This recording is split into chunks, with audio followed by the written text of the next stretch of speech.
So we have the standings here, and we can show, hey, this is what's going on. This is what's already happened. We have, oops, that's it. No, yeah, that's it. So basic stuff. Oh, whoa, whoa, whoa, whoa, whoa, whoa, whoa. That didn't want to do that. Let's get out of here. I screwed up.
Good evening, curling fans. Welcome into another edition here of the, let's see, we're the last quarterfinal of the WCT Belgium Men's Challenger for 2023. That's such a mouthful to say, but we're happy, we're excited to be in here. We've got Team Belgium, Team Verreycken, who is the Belgian current national team. Those of you who remember, I'm John, this is Pim, and tonight joining us, we have Bram van Looy.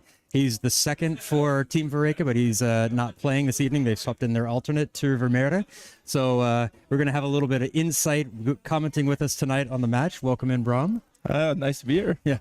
So this is the last quarterfinal that determines well, we have two quarterfinals going on tonight. One on the camera, one on broadcast, one on the next sheet. We'll keep you up to date on that. On the other broadcast, on the other sheet is Team Odorizzi against Team Soul. Team Soul. Thank you.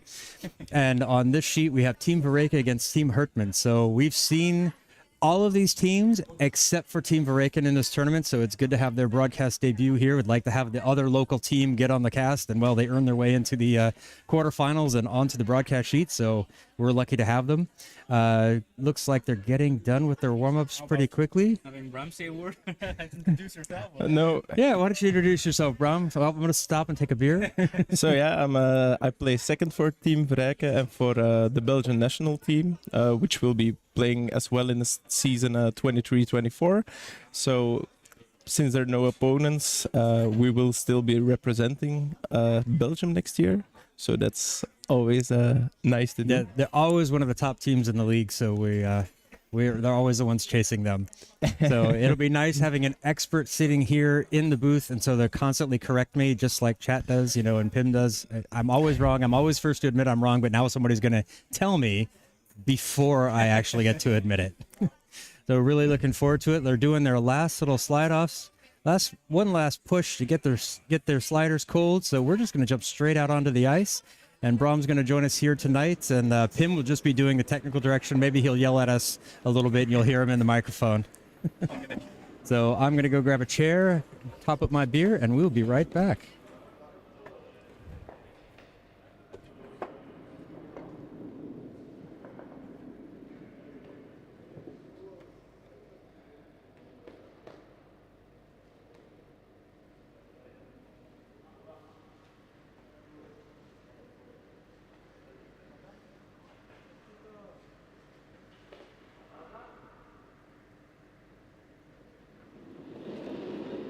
So we see the lead of Team Hertman getting ready to throw his first stone. Team Verreycken starts with the hammer. Yeah, so in this, the quarterfinals, the hammer is determined by seed. The top seed was given the choice of what color or hammer. I don't think I've ever seen anyone pick the color over the hammer. So starting off going into the house, a little bit behind the tee line. A bit off the center as well. Team Verreycken throws up the corner guards.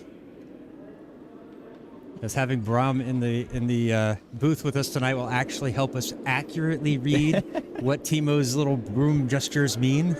Yeah, that's just training a lot with each other that gets that advantage. You know what the other one means, what the other one wants to do. Yeah, I often get things wrong because I see Timo gesturing it, and sometimes it's just a twitch. It's not a signal for anything. Yeah, it looks perfect. Bram is a little bit biased, we will say that. But I'll try my best to be as unbiased as possible, but I'm wearing the wrong shirt for that, I think. So, okay, they want the center guard, try to line it up as well as they can right in front of their own stone.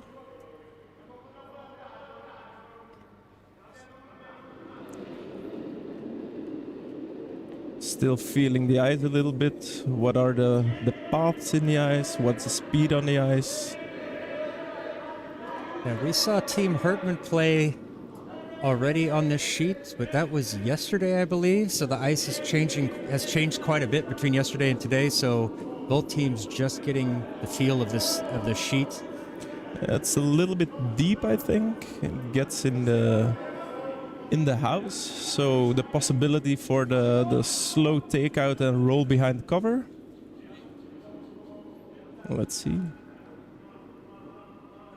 So leading off for Team Verreycken is Dan Acekout, which is the coolest name in curling. I mean, his name translates from Dutch into ice cold, and you know you can't beat that for a sport that's played on the ice, eh?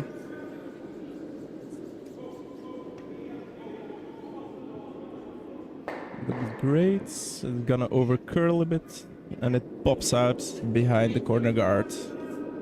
Now, see, normally in league play, there'd be very few teams who would look at that and say, oh, it's popped out the other side. They would think that's quite buried, but we've seen it all weekend, all through this tournament. That's enough. Some teams will go, nope, we'll get rid of that. And it's just amazing the difference in skill levels of some of the teams or what they're willing to go for. Yeah, it can be the difference between scoring a 2 or scoring a 1 against, for example, but it's really important to try and get it as accurately as you can. So here we have Peter Swiecik, the vice skip, throwing second for Team Hertman. We've seen quite a few teams at this tournament that don't do the standard vice skip third, skip last setup. We've got a team that skips where their skip's throwing out of second, vice skip's throwing last, and all sorts of different setups. It's interesting, and you can see we've been exposed to a lot of different tactics and styles of play. So it's really nice to see that coming to these big tournaments. Yeah, there's a lot of big teams doing it as well. It's not necessarily anymore that the best player, to put it in words, is also the tactically gifted. It can be, but it's not necessarily the same person anymore. So why don't we put the right man on the right position? Yeah.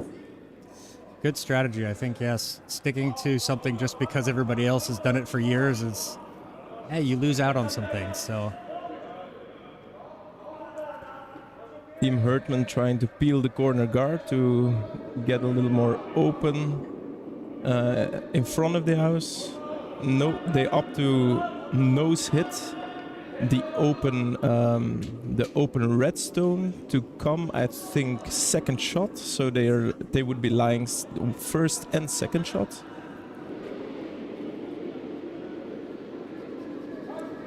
Yeah, that's one of the fun things of so far we've had this tournament is watching the different skips and how they communicate. Some it's okay, very clear, hand over the nose, but some have done other things, especially when calling for weights. We've seen some guys use their chest, some use their arms, some just hold their hands up over their head. So yeah, we do all three. So just the things you say to each other and how you communicate is something. Yeah, you work on in training, so you're sure how it works on the ice. No confusion, no trying to guess. Exactly. What did he mean by that? A little bit heavy, down trying to curl it over, so they hit it on the inside and go for a possible double, but it's clear by. A little bit wide, so opportunity here for Hertman to do something, possibly take out the open stone and go for a third. Yellow in the house, maybe behind cover, but I don't think that's possible. Looking for the double. Yeah, opting for the double. Yeah. If they take the corner guard, they're happy, but if they can make the double, that's optimal, of course. Yeah, we see a lot of teams. It's one of the difference between these top teams and, like, say, the club level is that teams skips here often look at what's the second choice, what's the backup option, what can we get this, what's our first objective. They look through all the different things before just saying, oh, this is what we want. And then when the stone is coming down, then deciding what's next. Yeah, if you try to miss the right way, so you can maybe get something out of it. That's a important aspect of great curlers, I think. Timo looking for the double. I thought this was flat, but now that I take a peek at the overhead cam, we see that there is a little bit of an angle on it, so should be no problem. Oh yeah, unbiased. No, it's quite okay. It's quite okay. Unbiased. That's unbiased. At this, we've been saying that about a lot of teams. Yeah, down immediately on the broom. Maybe a little bit, yeah. Ooh, that's gonna over curl. Yeah, exactly. Maybe they take the one. Okay, it's out. Jeroen sweeps it out. Yeah, seemed like that wasn't quite enough weight for what they wanted it to do. No, I don't think so as well. I don't think so. Indicating he maybe threw it a little bit to the outside. Yeah, can be a bit of both. Hertman looking for the hit and stick to make it difficult for Verreycken to make a double to look at the blank end. I was just going to ask, why would they go for the hit and stick as opposed to... well, there we are. But there you go. There we are. Before I can ask. Answered before asked. Yeah. But they... Oof. Just catches that one there. Rolls the red up against the yellow. Now it's dangerous to leave a pocket, so... I think yellow is exactly on the same height, maybe a little bit behind. Hi, Nacho. What countries are they from? This is the gray team, Team Verreycken, is from Belgium. And the team with the yellow jackets, Team Hertman, they're from Poland. And they play out of the curling rink in Łódź, where we went once. Beautiful facility. Yeah. Yeah, really nice. I think twice as big as as the rink we're playing at the moment. Exactly the same number of sheets, but like inside is a lot more room. Oh, okay. Speaking of large venues, I was watching some of the replay from the Bern Ladies tournament, and that building is massive. They have 8 sheets and televisions everywhere. I think the most I went to Glasgow, and I think they have 8, I think, or 12 even. It was insane. It's just eyes as far as the eye can reach. Good stone, second stone there from Timo. Creates a little bit of separation. Still a possible double here, but I also think that Hertman's looking at, are they going to hit and then roll, try to get over on top of that red one? Use it as backing? I think they'll be happy with both, actually. If they can freeze I think it's difficult to get that close to the nose and not be and it not being able to throw like a peel weight and get all of them out. But yeah, it's I can see. Yeah, should be able to get to the nose. So depends on how they can throw it. Execution is very important with this one.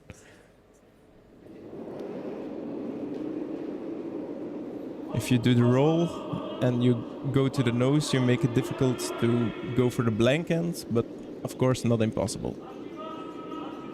Has to curl a lot. So. Oof. Just misses inside.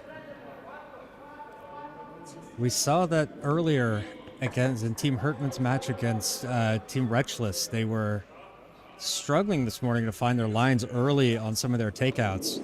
They did manage to stick it out, find their way, and score a big 2 at the end of the match to beat Team Wretchless. So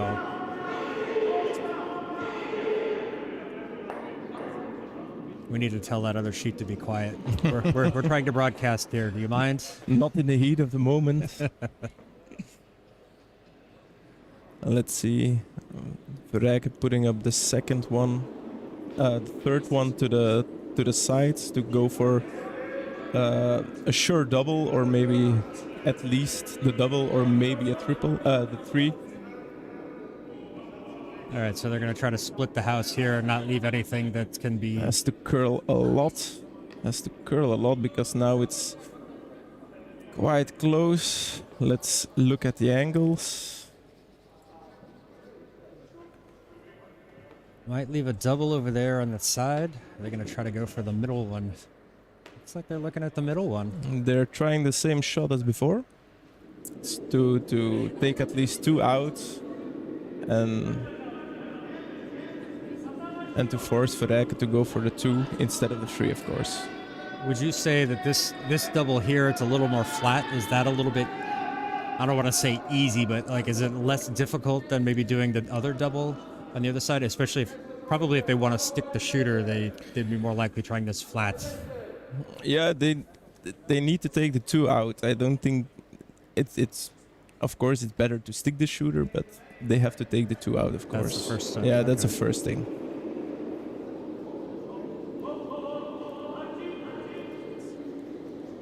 Has to curl. Draw this one over. Looks fine, looks fine. That's one. Oh, Just over the nose of that red. So for the 3, Jeroen with the draw to the pin. Or to the sides to make sure if it's a little bit heavy, you still get the backing.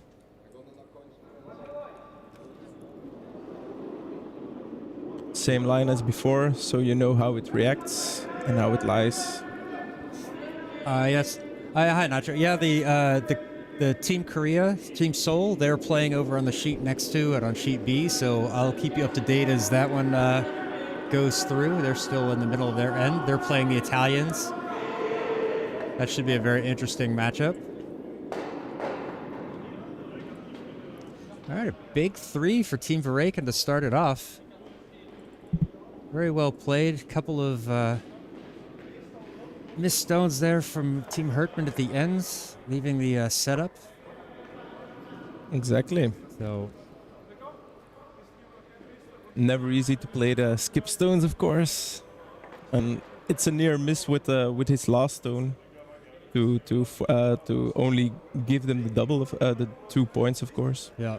At least they were able to get one out, because that would have been a catastrophic miss to miss one of them and then leave a draw for 4. Yeah, exactly. That's those square numbers like that. Those tend to hurt a lot more than the round ones sometimes. And just to introduce you, Bram, to Nacho Cardozo. He's a fan of ours from Uruguay. Uruguay. Hi, Nacho. A little shout out. Down with the first stone in the house. Looks a little bit heavy. Oh, Jeroen indicated it was a little bit heavy, but it looks fine. It's a bit on the outside.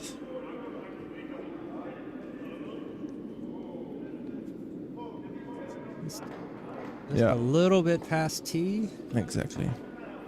Not a happy face. Now, why did Team Hertman skip? Why did he sweep that deeper? Wouldn't he want that a little bit closer to the T line to use his backing? He's not gonna draw, so he has the hammer. Normally the stones in the house don't really matter that much at this point. Okay. It's still a lot of stones to play, and I think the chances the red stone stays in the house are really slim. So Okay. oh, and yellow goes in the house, so that will be a soft takeout for Verreycken.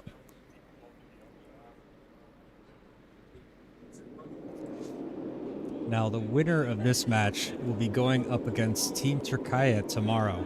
So, not so much of a prize going up against one of the strongest teams in the event. They've only undefeated team this whole weekend. So, But if you want to go to the finals, you have to go through them at one point. yeah, So. you're gonna have to play them sometime. Why not play them tomorrow?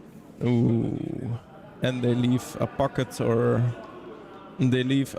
at the moment, but they're still, I think, throwing up. Let's see what a skip decides. Still talking. Yeah, he's gonna throw it in a pocket. So it will be very difficult for Verreycken to get it out with one stone if they make this perfect.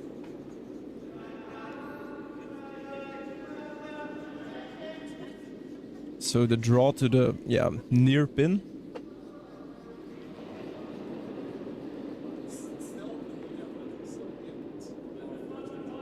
And so they'll want this to come to rest right between the two stones. Yeah, even a little bit in front of the left stone at this moment would be fine, but like square in the center is actually perfect.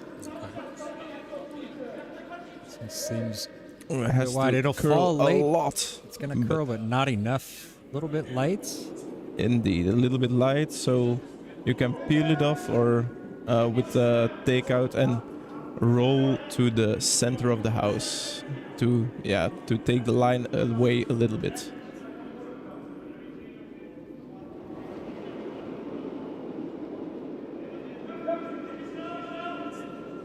A little bit heavy. Down immediately on the broom. They want to make sure fine. this hits on the inside part of the nose, so Exactly. it doesn't jam on the back. Very nice stone. And so Tur is a new addition to Team Verreycken this season. Indeed. And seems like he's been adjusting quite well to. He's been training a lot with us. He's been with us to the European B division in Sweden. So he's been training a lot. He has had to change a little bit on the way he releases the stone and how he plays the game, of course. But he's getting up to speed really quick. He made his international debut on the Swedish ice as well, and made it a win against Team Austria. So that's a nice way to start the international career. Absolutely. Yeah, when I started playing club in the league. Tur was on my team the first time, so I've got experience curling with him, and it's so great to see him. You know, I've just seen these last few months, just really his skills have been going up tremendously, and I think you just see all the work that Team Verreycken has put in with him. It's really good to see. And the hours he put in, of course. Yeah. We can do it for him, and he does a really good job. So.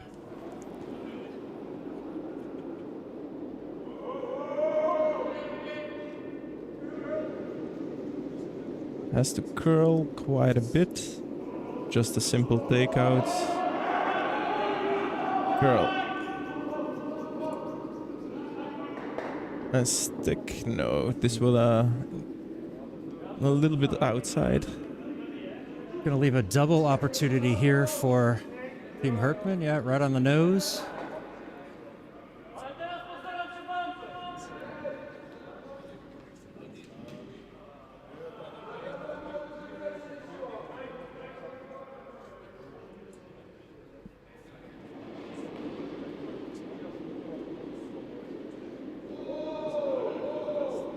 Ooh. Hertman indicating to stay off it immediately. Let's try see if we can scrub it over. Has to curl quite a lot. It does catch the top one, but not on the nose, so slides the guard away, leaves a shot, but leaves a shooter, but I think we're going to see a soft takeout here. Exactly. Yuru making sure he knows where the other red is, so to avoid the jam, but should be no problem.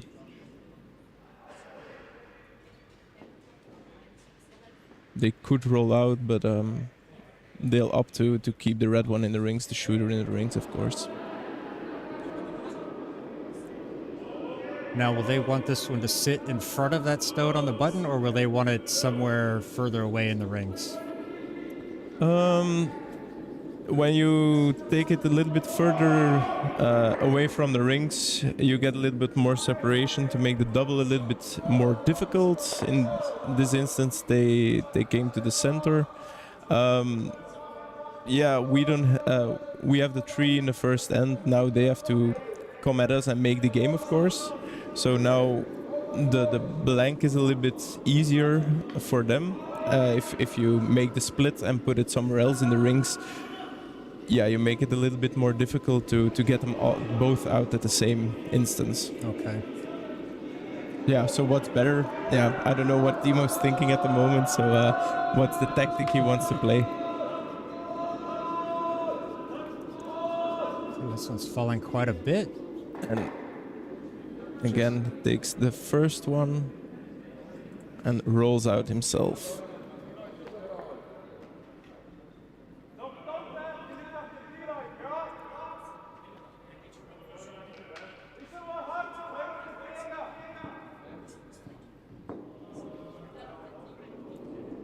Care to translate what, did you hear what he said? Something Yeah. about on the T line? So he wants on the T line, or if it's a little bit heavy, just put it against another stone. Just put them against each other. Let Team Hertman come to us with the game.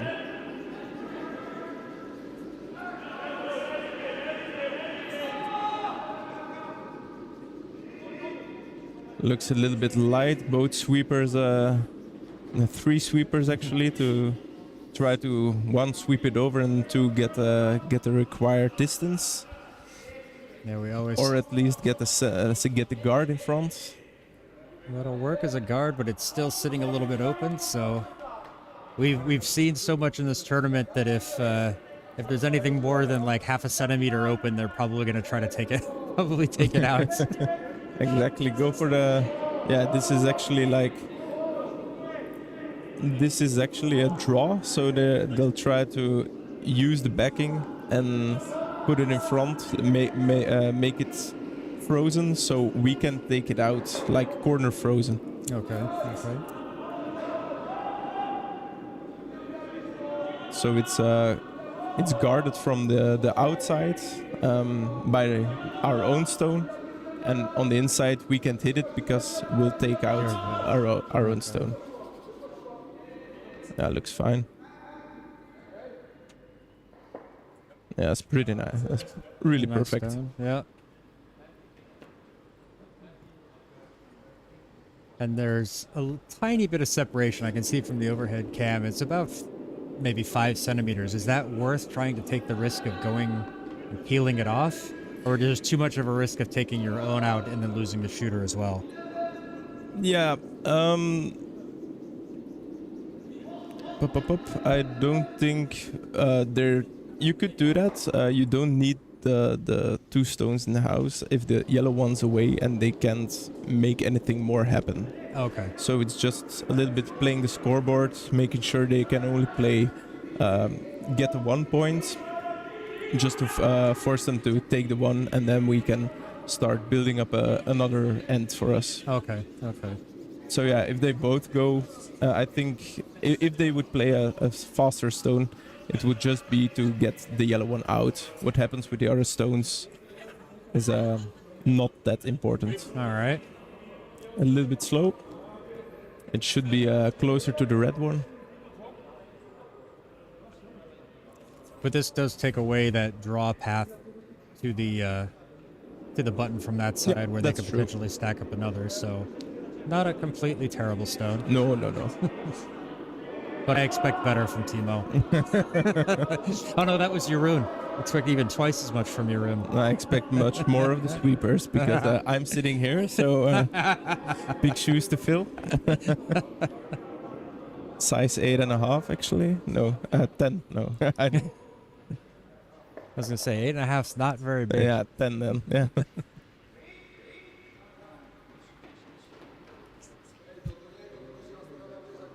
Just another draw to get the second one in and manage the angles of the stone in the house.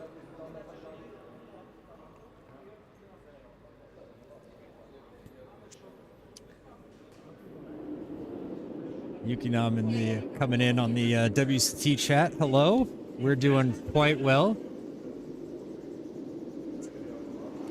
I'm joined tonight by Team Verreykken's normal second. He's getting the night off. Bram van Looy, he's giving the guest commentary while Pim is manning the cameras. Yes, indeed I am. How are you this evening? We're looking for a pretty good match going on here. Curl, curl, curl. Always just stayed outside. A little bit heavy and it just stays on the outside.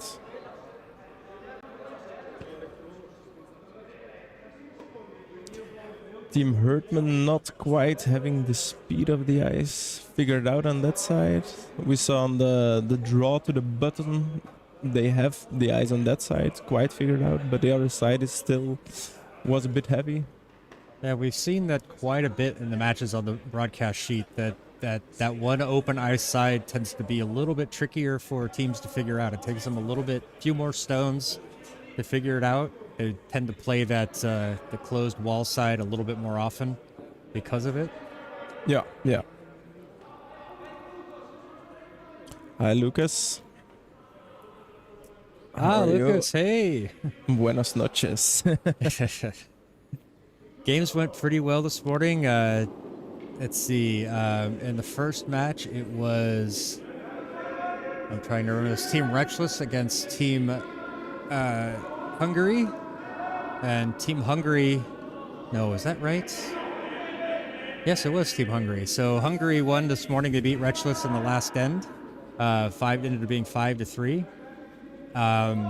Both, Team Wretchless played a really good match. Couldn't seem to close it out. Team Hungary was struggling a little bit, but managing to keep the stones and keep things in there, using a little chaos to their advantage to steal some ends there. But really tight match, really good. We see Team Verreycken covering up the draw path, so making it very difficult for Team Hertman, for Pavel Hertman to still get something in the ice which will score. And the early afternoon matches, it was a little disappointing. The matchup between Team Turkey and Team Seoul, we expected a real battle of the Titans, and Team Turkey just kind of put their foot down and didn't let up and really just pushed them around. So, sort of, because the only country that has multiple teams entered is Belgium. So Team Verreycken is one of them and Team Dala is the other. So sometimes we refer to teams by their country, but a couple teams like Turkey and Hungary, they actually entered their men's national teams. And As well as Belgium, yes. and as well as Belgium, yes, but they are not competing as Team Belgium, they're competing as Team Verreycken. Exactly.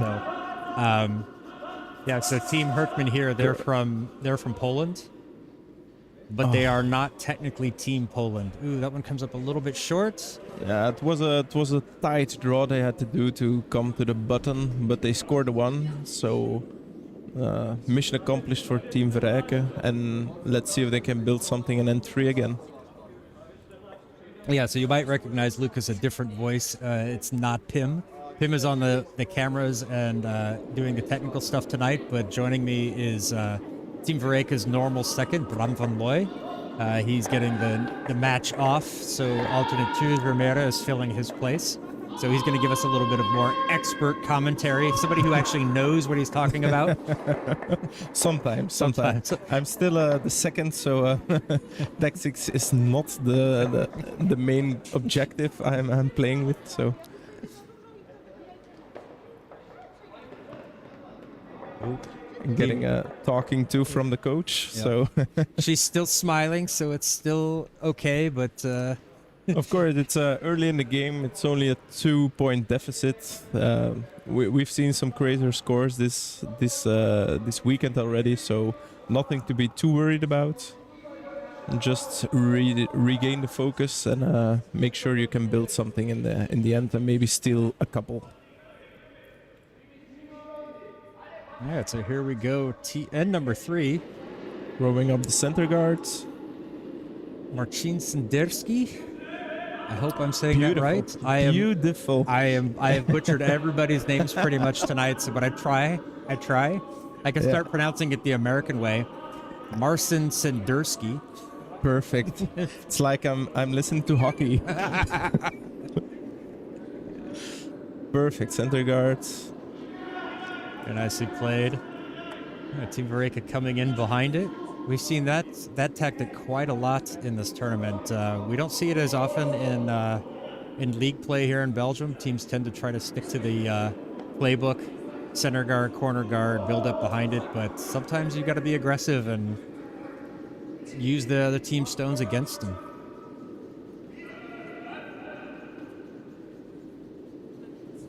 It has the curl still quite a lot. It's Jeroen trying with all his might to sweep it in, but it stays open quite a bit. But Pavel Hertman opting to just come behind it with a draw on the other side.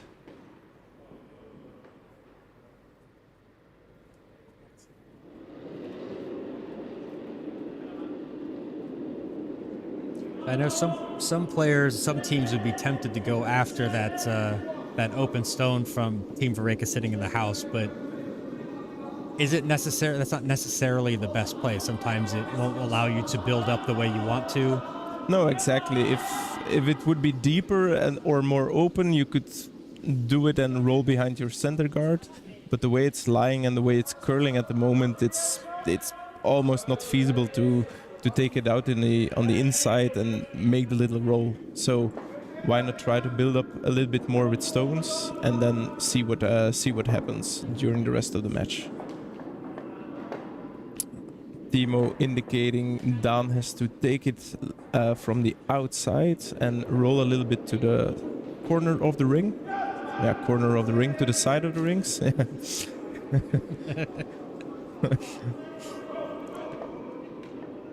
Watch out! I'm reinventing geometry, so and it will pop out. Very and nice stone perfect. there. Very well played. You know, how often do leads train for takeouts? Even something like that. They're so used to just laying guards that is it something they train a lot? A lot. I think you must have a general. You must be generally skilled at every aspect of the game. So even if you're just the lead who doesn't have to throw that much heavier stones, it's still really important to just being able at match day to get the slow takeout, for example, to just being able to throw it. So yeah, we train on every aspect of the game, everyone in every position. Okay. You can put the focus a little bit more on the different stones, on the different speeds you have to throw, but indeed, like you say, we try to train everything.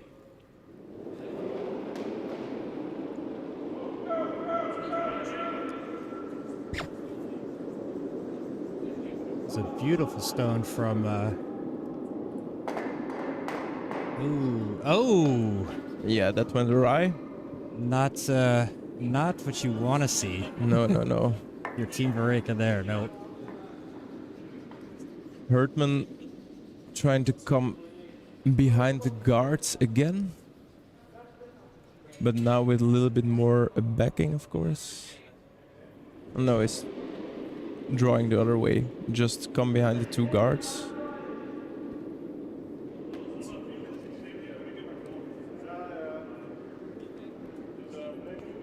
The sweeper's backing off, so maybe a little bit heavy.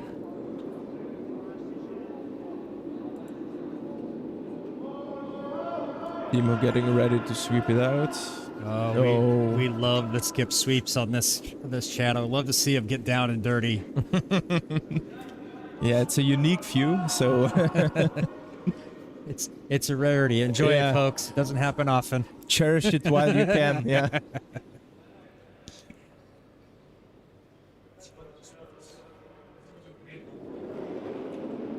They're starting mission cleanup. Down, keeping the stone straight. A little bit roll to get it as a corner guard. Yeah, they didn't want to hit that one on the nose because No, would leave no. their shooter as a guard. So Exactly. even if it would have meant clearing out 2 yellows, Yeah. okay.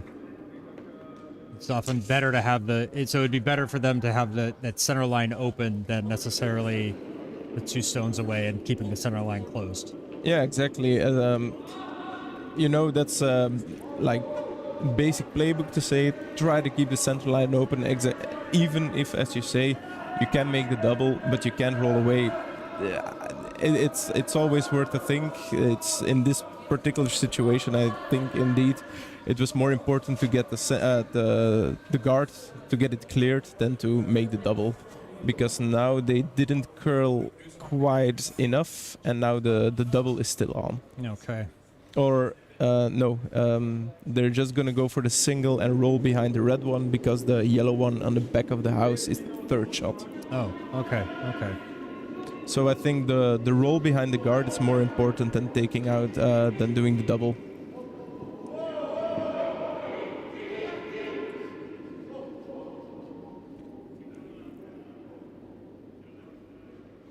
But hey, Bram could be wrong as well. So Yeah, let's get hashtag Bram is wrong in the going in the chat. Maybe we'll wait till it's appropriate, but it could happen tonight.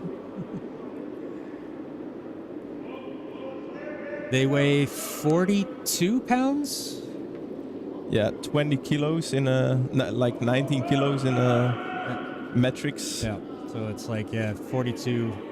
That's a nice looking stone here. Is it going to roll out too it's much? gonna roll out. It didn't come over quite enough. So this is leaving the red stone. Ooh, mini earthquake there. Oh yeah. That's the one thing when we do initiations here at the Club, Lucas, is that we have a stone here in the canteen, and we have people pick it up here, so they know not to pick them up out on the ice because they are quite heavy. If you drop one, it will break the ice. But if you try to pick one up, it's heavy enough that it can pull you down, and then you hit your face on the ice, and the ice will break you. Yeah, the ice will always win.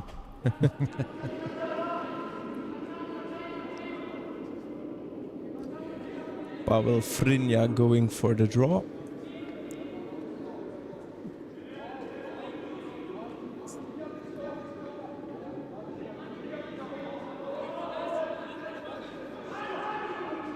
We're going to try to carve this one over a little bit. Girl. And they're gonna...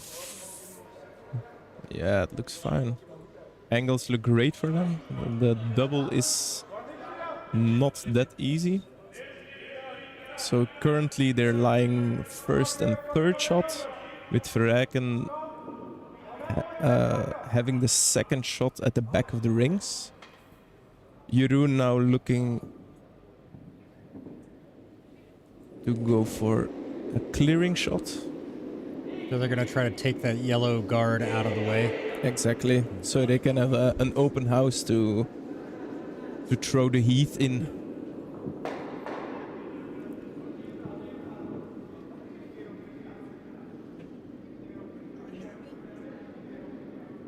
Full focus. He's got his mind on his money and his money on his mind.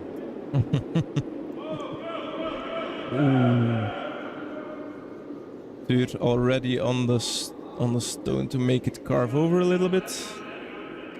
But they're gonna take the back one and the red one actually.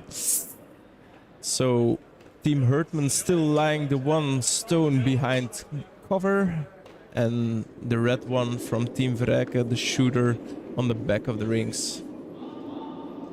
Not an optimal position, but you still have the guard, you still have the hammer of course, so anything can still happen. 4 stones to go.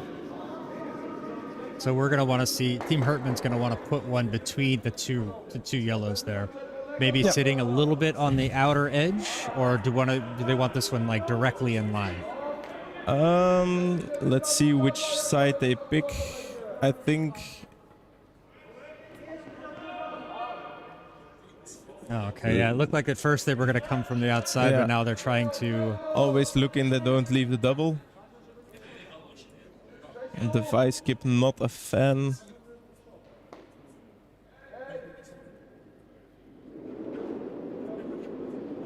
So they're trying to cover up the draw path. Maybe lie second shot, but very important not to leave the double behind.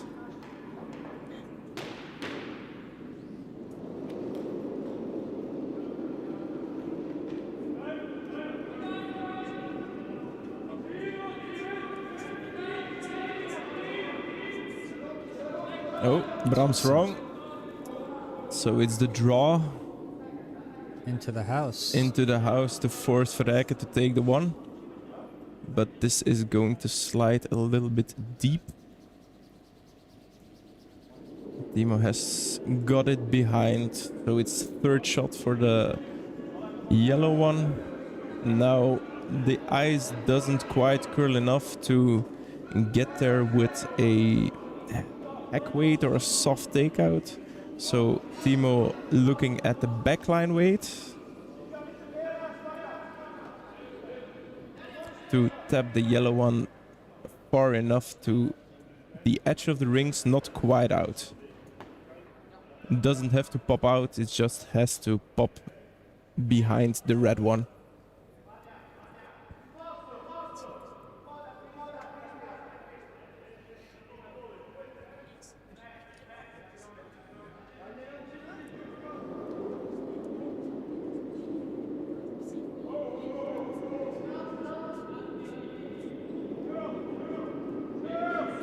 That's the curl.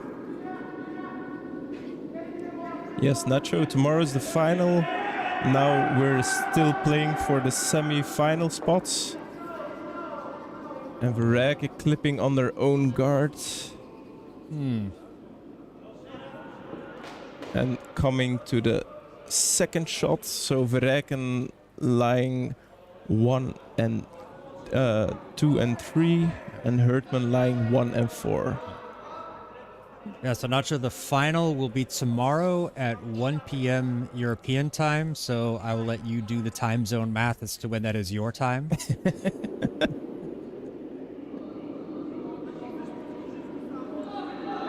I can never remember how many hours behind it's like the middle and eastern or western part of South America is, because it doesn't line up directly with the U.S.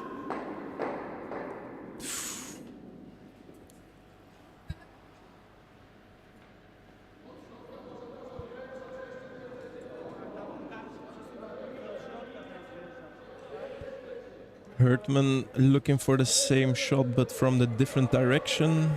Try to split the rings and make the double takeout not possible. So Verreycken has to go for the one. This is what we call a force. Please don't. This is why Pim does not have a microphone tonight. Too many of those jokes. Chat, be lucky you do not hear these things.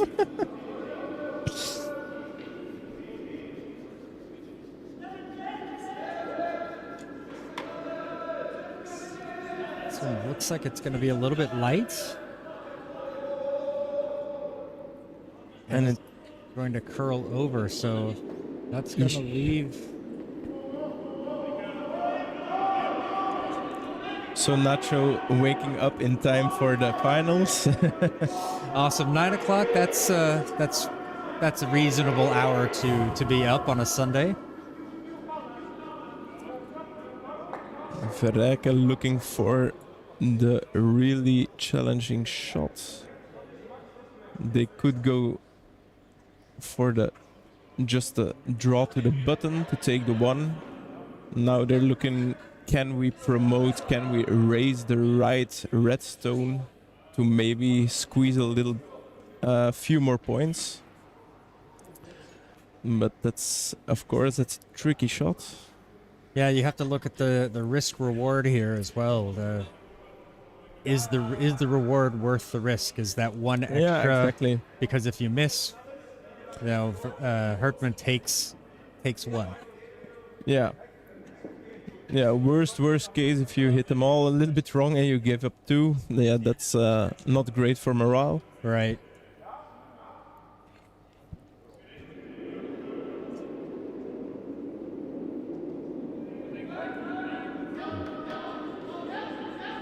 And Timo opting for the hack weights, so just to push the yellow one from the center of the house to behind the behind the red one. Dan still making a remark because the angles are there. Yeah, Jeroen seems to like that angle as well. Yeah. Right? Tapping the red one back. Exactly, it's early in the game. The angles are there, so why not go for maybe a 2 or a 3 instead of a possible one, because the hack weight still has to curl enough to push it out and stick in the rings. So it will be the promotion, the angle raise, takeout. Immediately called for line. And this one hit on the outside of the nose. Come on. Ooh. Oh. Beautiful. So that's the 2. I think. Is that top one? Yeah. I believe so. Yeah, if we look at the overhead cam, it's a bit framey right now, but we can at least see that that red. So beautiful stone. good stone. It was two for Verreycken there. Maybe it could have used a little bit more weight, but It all works. things considering, all things considering, I think the situation they were in, everyone's happy they took the 2. Yeah.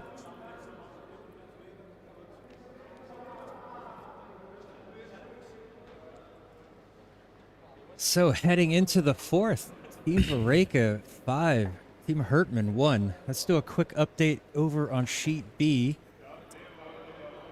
Let me try to. It's 2-0 for Team Seoul. No, for Team Odorosi. Oh, the Italians, the young Italians, taking an early lead over Team Seoul. They're in the middle of the 3rd end. Looks like it's coming down to one of the last stones, skip stones. I can't quite tell how many are left. But really exciting stuff over there. We'll keep you informed. And on the same moment, we have Dan putting the first stone in the house. But it seems it's a little bit light. So it will be a perfect center guard, or will it creep in the house? Will it creep in the house, yeah.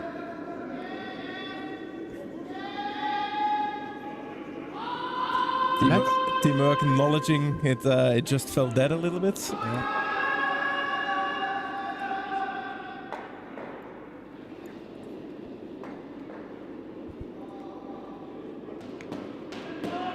And Team Seoul with a narrow miss.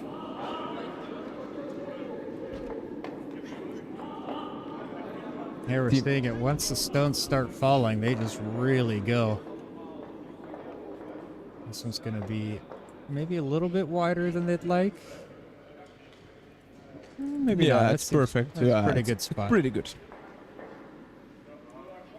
We get very hypercritical in this tournament because we're so used to these teams being so millimeter perfect. Yeah, exactly. That's the difference, of course, between the club leagues and the club games, and when the international teams come over to play. So that's why we're really stoked to have the WCT tournament going on in the ice rink in Belgium. Yep. Plus, it's super easy to be the perfect skip when you're in the armchair. You don't actually have to throw the stones or make the calls.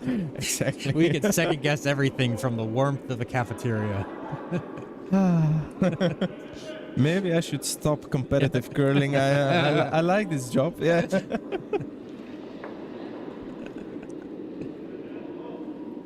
All right, sitting there in a little bit of a position. Could go for two. Nope, we're not getting...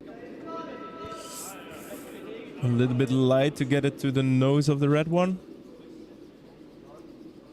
Sorry, to come behind their corner guards, but they put up this double corner guards. So not entirely unusable stone, but not optimal for the game plan they had in mind. You hear that, internet? Brahm is a mind reader. He knows what they're thinking. What? He said you're a mind reader. You know what they're thinking. Because you said that not the game plan they had in mind. Yeah, How would you know? He's in their heads, man. He's in their heads. Timo calling for a guard here, but this one's going to drift a little bit over to the side. Covers it up okay. But they wanted that one covering that top, that one at the top of the house a little bit, didn't they? Yeah, exactly. Team Hertman going with the tummy weight and rolling behind their own guards, of course. Yeah, the tummy, that's not what I'm used to, but I think it will be something like middleweight. I think I saw the Hungarian team also use that stomach pat here. And it looks like it will pop out quite a bit, but it will fall dead. Yeah, that's a beautiful stone. Completely covered. The angles of the corner guards are staggered, so you will need a few stones to clear that mess up. So a really strong position for Hertman. Of course, we still have the semi-center guard from Verreycken and the guard they're putting up right now. They're calling 3, so zone-wise it's perfect. But still has to curl a bit. Looks to be all right. Yes. Lovely stuff.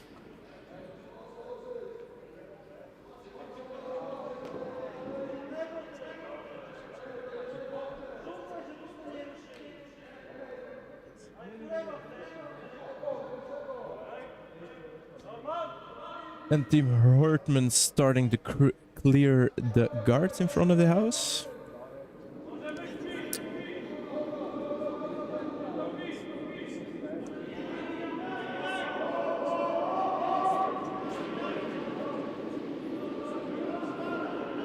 Lots of weight behind this one. Yeah, you need to move a lot of granite, so... And they tend to go quite a bit straighter. Okay. Pops off the top guard there. But still keeps their stone covered. Again, Team Verreycken with the center guard.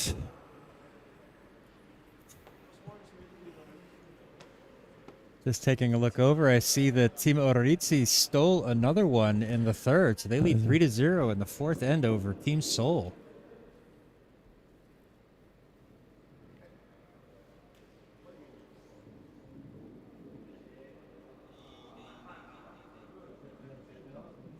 So another guard for Team Verreycken.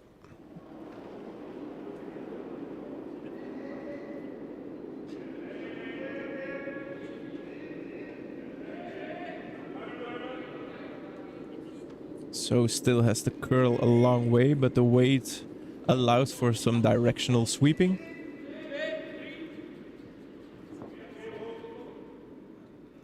They don't necessarily want this too deep in the house. They just want to make sure they're curling over. So it lies. It looks like he's going to try the double here.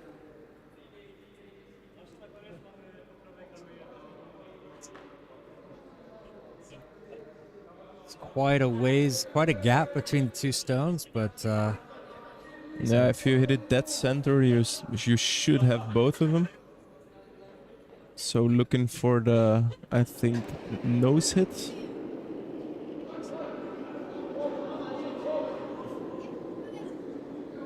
Still can curl. That's one going to be a little bit outside. Ooh, Oh. Takes their own one out. Ooh. Yeah, that's worst case. Verreycken now lying 2 stones with one completely buried. Yeah, that little biter right at the top there. A millimeter is enough. That's a tough shot. So Timo putting up another center guard. Yeah, with all the guards really well protected.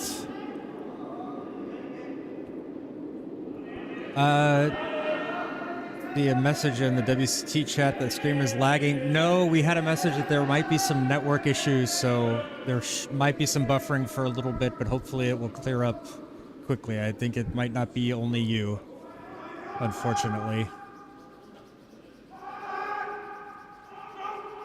Still has to curl. There is a tiny gap there. Could you fit a stone through there? I don't think so. I think it's a little bit too close for comfort, so you still have a few stones to rectify the situation, so let's go for the takeout, for the peel, for the clearing shot. Maybe take another red one with you. You have a little ways to clean up the house, of course. So. Trying to hold this one still, but it's going to be a little bit off nose. Just slides Near over. Yeah. So it will come as no surprise.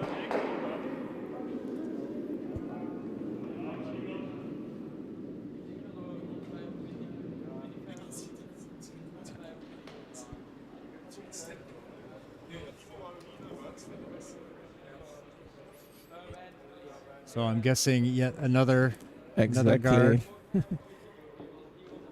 If it works, keep doing it. Yeah, never. Yeah, no need to change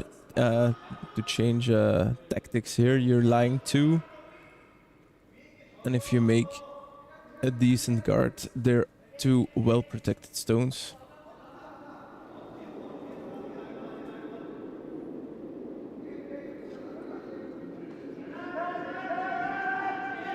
It's a little bit tight. Try to sweep this one to keep it out just a little bit longer before it starts to fall.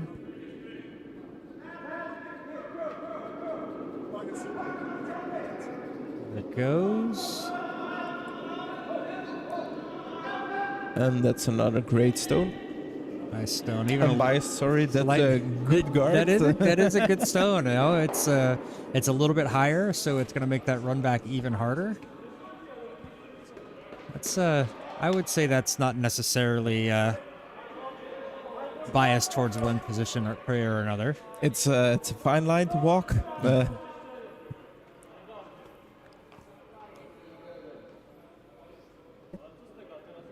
Now, if you were to say something like that is the most perfect stone in the history of perfect stones, I can't believe that it would even keep playing this match. It was so perfect. That might be a little bit biased. I'll take your word for it, John. You'll never hear me say that, but if you say so, I don't see why I would argue. So, Team Hertman looking for the angle raise on their front stone looks a little bit far off to me, so I think they will be looking to draw it in.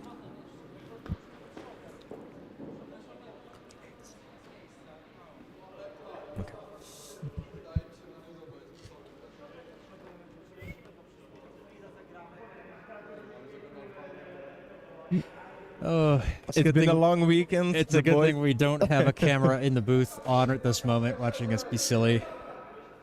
The boys are having a hard time. We're falling apart. We can tell it's towards the end of the day, a long day. So we know it's how many matches can you record back to back before the craziness sets in? So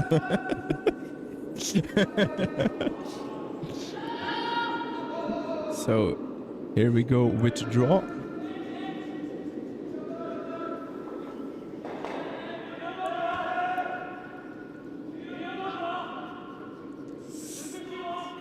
This is looking fine if the weight is good. Looking a little bit light. Let's see, it's all free, but comes up a bit short. Really good line, but yeah. They take away the second shot, so that's something, of course. But is there something else for them to score?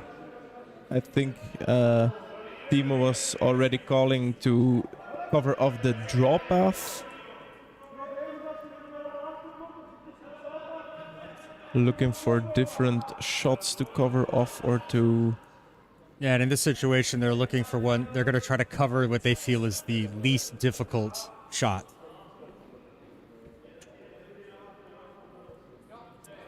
I did, John. We have a guest commentator tonight, the Bram van Looy. He's the second, plays normally second for Team Verreycken, but he is sitting out this match. So he joined us in the commentary booth. Him, my usual partner, he's here, but he's on the cameras and not doing commentary tonight. So I am half responsible for that match, unless you're going to say nothing but good things, and then it was all me.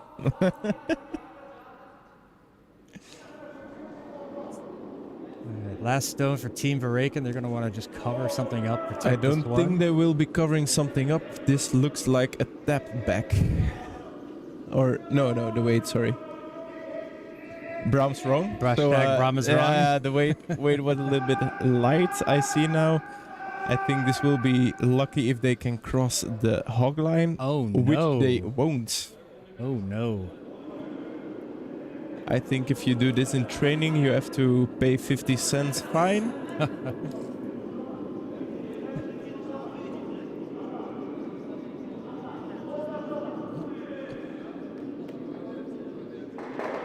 So they're analyzing the best angle that they can run this back. Get rid of that. Two. Try to get two here.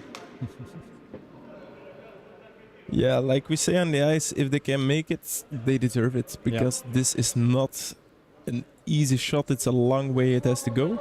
But it's certainly feasible. Yeah, that's the idea. When you don't have hammer, you want to give them their last stone, make their last stone as difficult as possible. And hey, if they can make it, you tip the broom to them and say, good job. And you did your job, they did theirs. Yeah, exactly.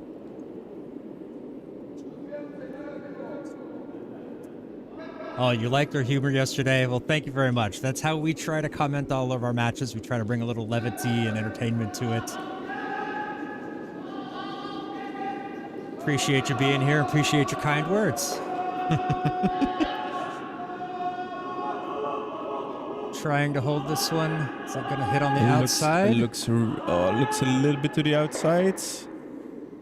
Oh, they just went through the gap. Too bad. So, steal of one for Team Verreycken. Good end there. Good outcome. I know your rune's going to be disappointed with leaving that last stone short, but ended up not hurting him, so I don't think he's going to be too hard on himself. Oh, it's the intermission, so I think they're gonna take a few minutes to cool off. Yep, so why don't we pop on over to the booth and say hi and give her a little talk about how we're doing. I'll take off my glasses so you guys can see me instead of seeing my reflection off the screens. So, pretty strong match from Team Verreycken so far. Playing solid, not too many important misses. So, I think all things considered.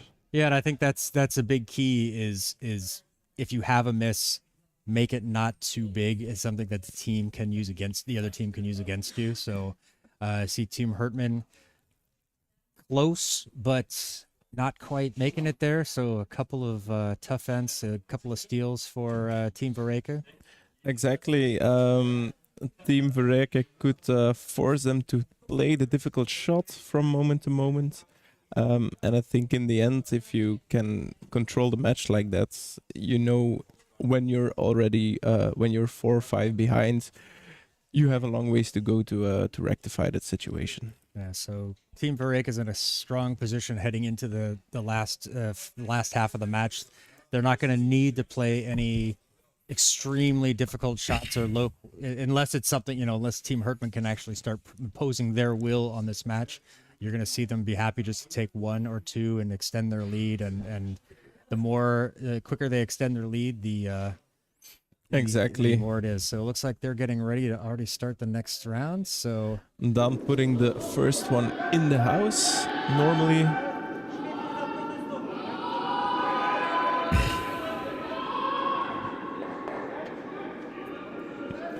so the first one in the house. Not to leave too many stones in front of the house with this lead. And that's a perfect, it's a good draw, sorry. That's not perfect, it's a good draw. Unbiased, I'm unbiased. It's not in the center, it's deep enough, so that's Team Hertman, of course, going all out attack and throwing on the corner guards. Trying to get as many stones in play as possible, so they can make sure they take at least the 2 to try and get back in the game. I know for a lot of new curlers, it seems counterintuitive to say, well, they're sitting one in the house, we should get rid of it. And no, we're going to leave it alone and build up. And so that's sometimes it's something you have to learn about this game. It's one of the tactics to build, to scoring lots of points is you need to build the end. You can't just start throwing things in the house and expecting them to stay.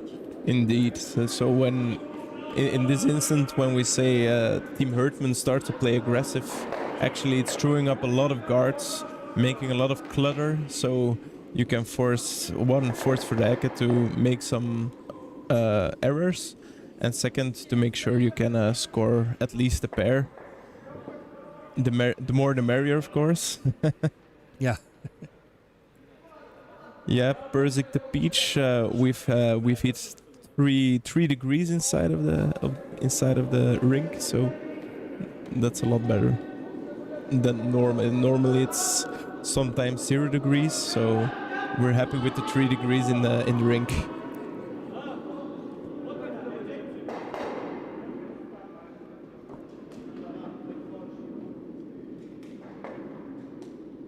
By the way, Persic the Peach is our very own Frank.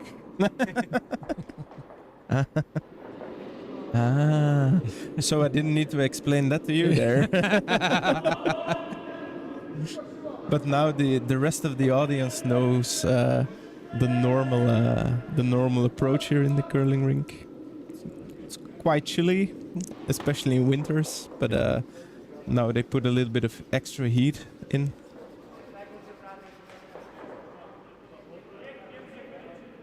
A little bit light. It's going to for Team Hertman there.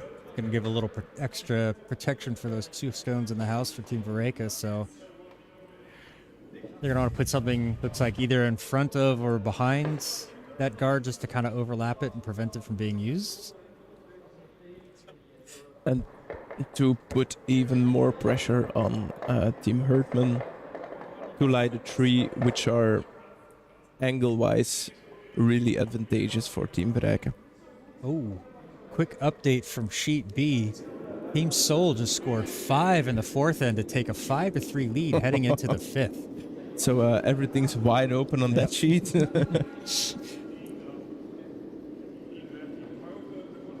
We've seen ends change quite quickly between having a lot of one color in the house and suddenly it was in all of the other color, but now it looks like even on the scoreboards, just flipping things quite rapidly.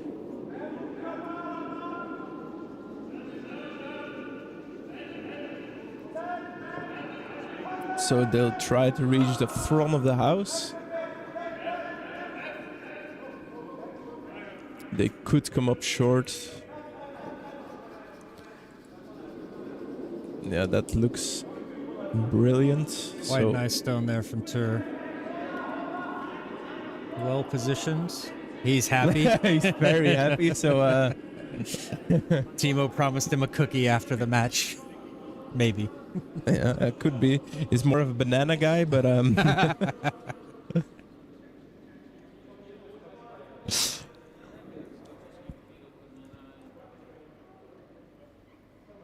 maybe a beer. Maybe Yeah. a beer. Oh, there's Miriam. Hi, Miriam. Timo Verreykken's mother, a skip from Team Verreycken. Goedenavond, madame. So, Pavel Hertman looking for the nose hit and try to move a lot of granite. So they push the yellow one straight back, keep the center guard, and just make a lot of things move. But it seems like it's a bit on the inside. Gonna peel off that, peel off their own stone there. Shooter falls out. He's gonna try to sweep it back into the house, but that's not quite how it works. It's always worth the effort, though. Not a lot of happy faces there. No. So Timo was looking at to clearing the corner guard, but with the stones in play at the moment, opting for the guard.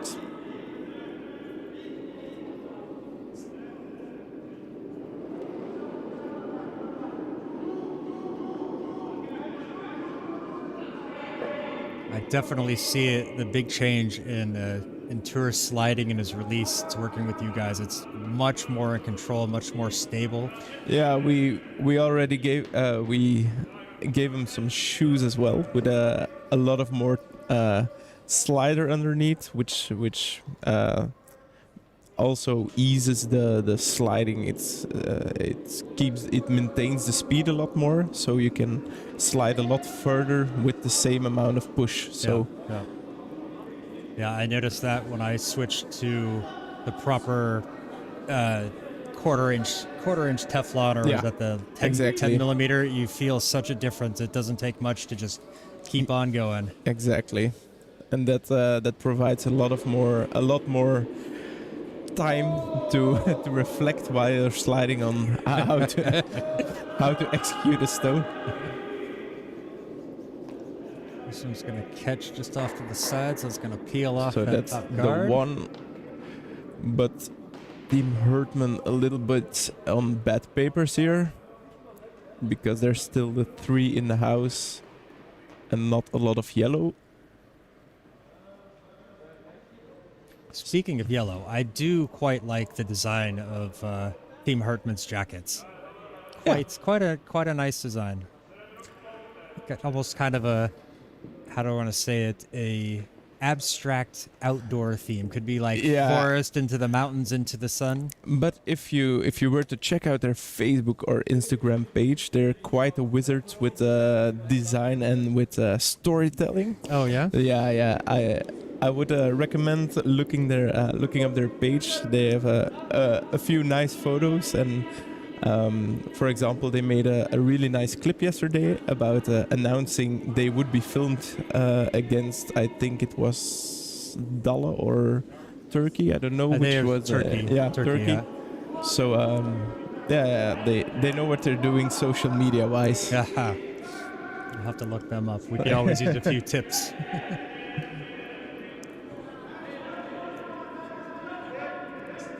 Just want this one to curl over.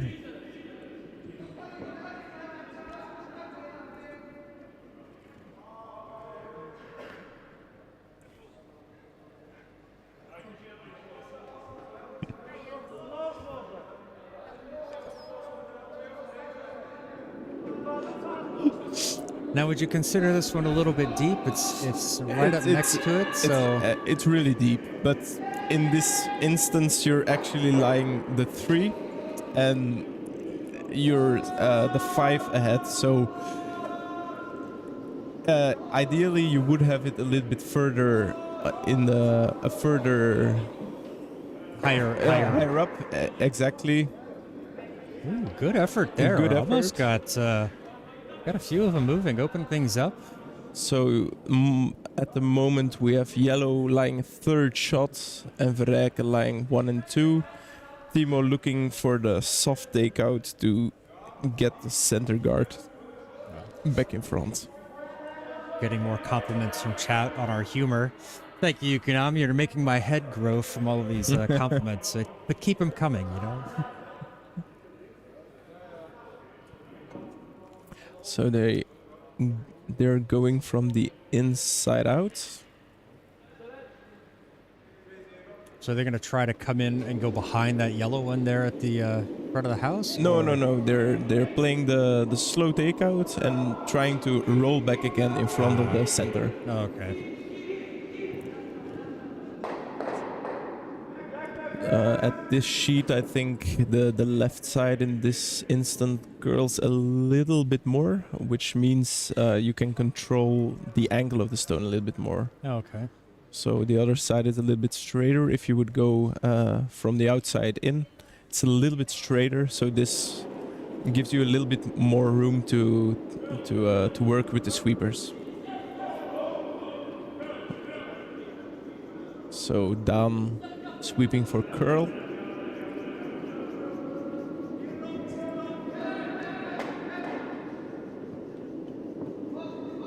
Not quite enough of the stone, so it slides a little bit farther over than they want.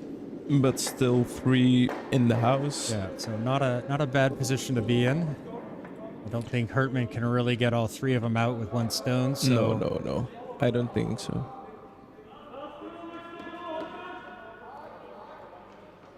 They're looking where to aim or where to end up at the best outcome. yeah, they need to start factoring that in. They can't just throw down and take things out and lose the shooter. They need to start factoring in. We need to keep the shooter to. Exactly. Normally you would be looking at this house and just saying, yeah, let's go for damage control. But if you want to make something against the 5-point deficit, yeah, you always have to maintain a clear view on how you're going to score the points. So this is not bad, but it's open. So it's an open takeout or even soft takeout for Jeroen, and yeah, end up somewhere in the house. Verreycken doesn't really care anymore about leaving doubles or something because the point deficit is quite great. Yeah, that's going to allow them to be. Yeah, they don't have. That's one less thing they have to worry about scoring. So Exactly.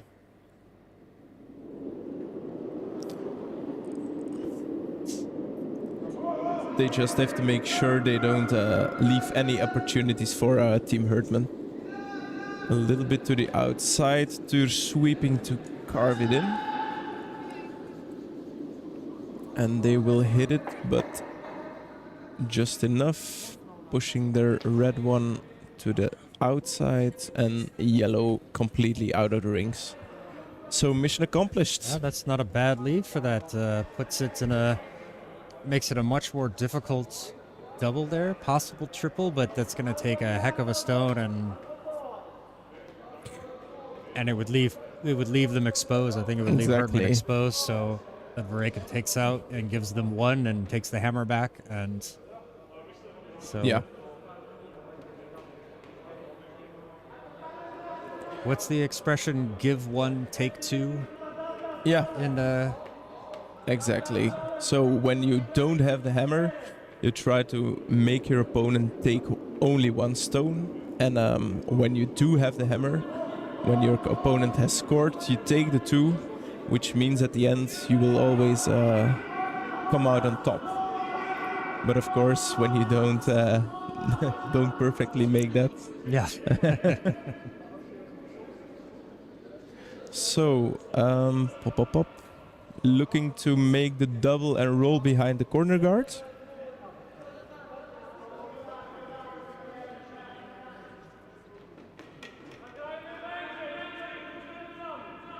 Fans still cheering on their Polish squad.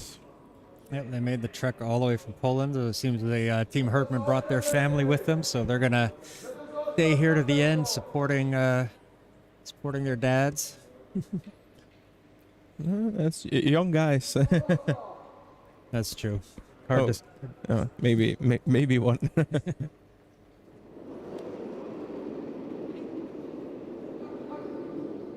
Looks good. A lot of calling to keep it straight. Let's see.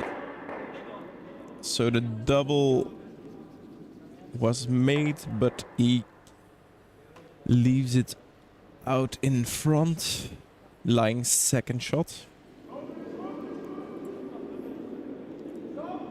So looking for the hit and roll behind the center guard, corner guard.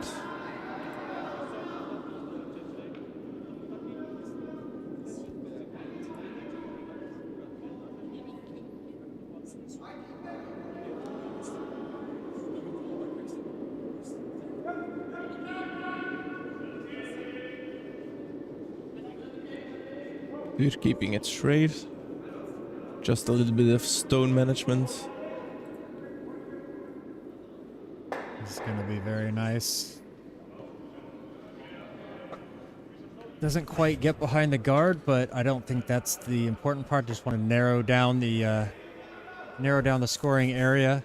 Exactly. Just keep the gap, keep the distance between the two stones so they can't easily double it out and force them to draw. Exactly. Or even the takeout. He's been a little bit, I don't think they're gonna draw. I don't think they're gonna draw when looking at the ice. This looks like a takeout. Maybe he's not feeling that certain about his draw weight this game. Yeah, I'm not sure. So time will tell. Get the hashtags ready. Leave the pitchforks at home. But yeah, they're opting for the takeout.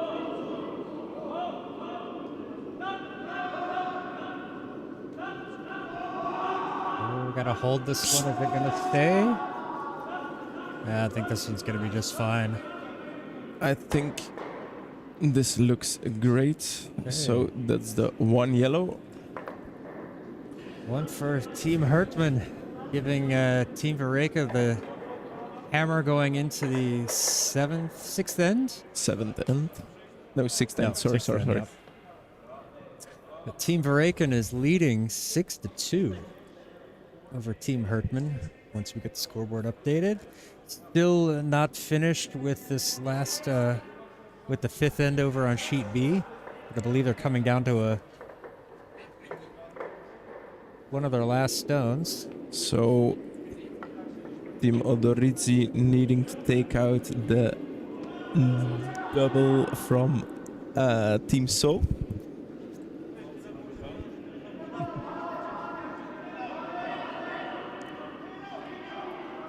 Sweepers are working it hard over there, trying to get it down. Looking a little bit slow. Oh and no, just coming up short. So Sol taking the 2, which means it's 7-3 going in end 6. Oh, they still have some stones to play. No. Yeah, still have stones, but yeah, we weren't sure. We were taking a guess, and we guessed wrong, so.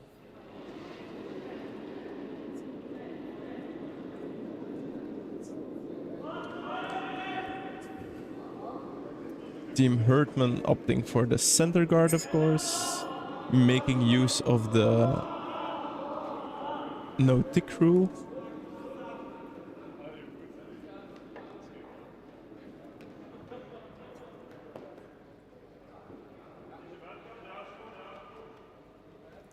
All right, not on the center line, so the no tick rule is not in effect. Down going behind the center guard, I think. Oh, no. Nope, playing out to the corner. Into the house, looks like. Wants it to be out wide, just in front of the tee line.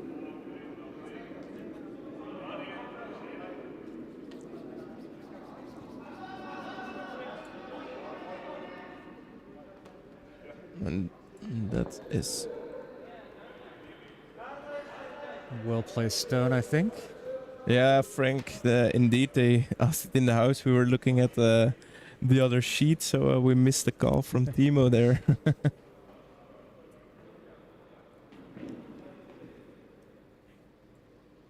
We need a few more cameras to make sure we see all the sheets on all the time, all the time. So.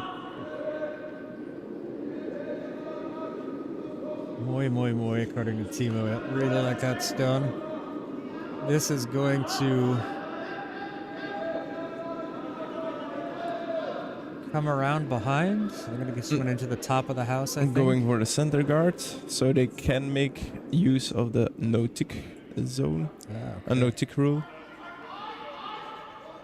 Timo asking for a freeze over on that red, so Don just has to throw the exact same stone.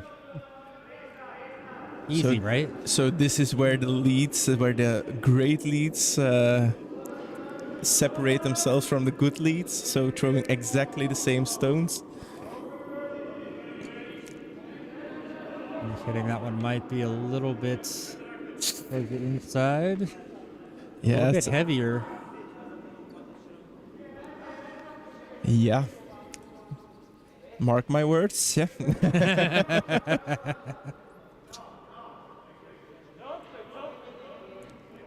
So now Team Hertman coming behind their center guard.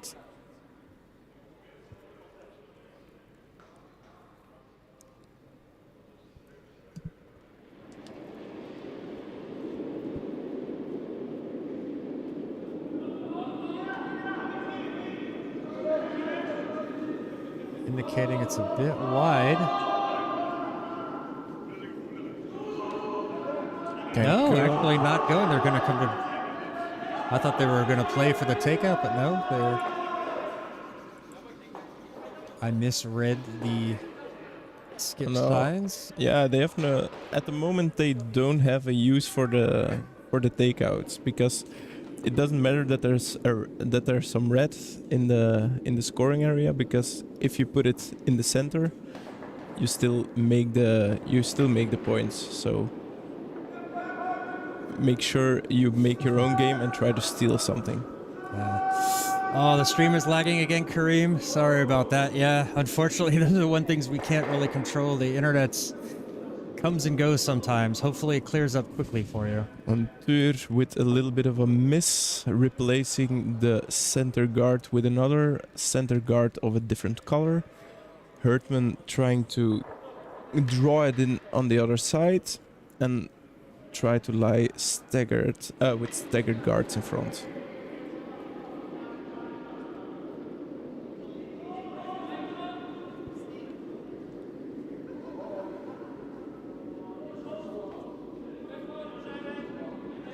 This one gonna get around that guard. It's gonna Fantastic. Perfect. Look at And- that. So tight. But a little bit heavy because the sweeper stopped, but I think it's completely buried. Oh, So that's nice a stone there. really nice stone.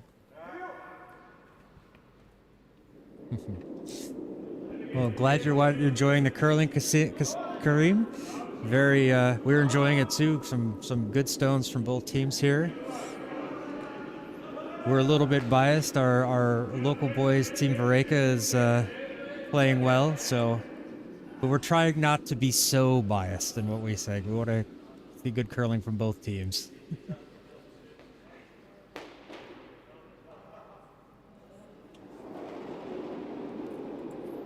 Tuur with the second attempt at a clearing shot.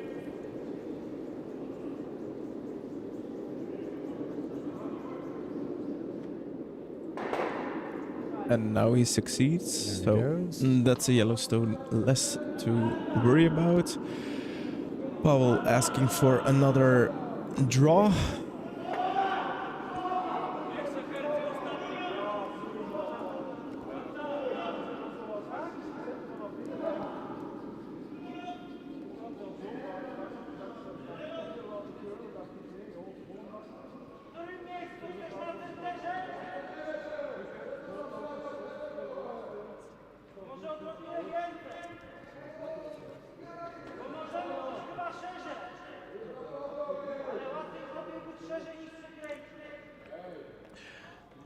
I don't understand Nope. that. I'm trying to read any kind of body language or gestures to see if there's any indication I can figure it out, but nope. So let's see what's The happening. Polish translator just went to the toilet, so can't ask him as well. I think they're going for the draw or maybe the tap back. But I think it's the tap back. But it comes up a little bit light, so... Oh no, they were trying to replace the center guard. John's wrong, yeah. What? I don't even have to say anything and I'm wrong. Okay. Like you said, I read minds. I heard you thinking it, so...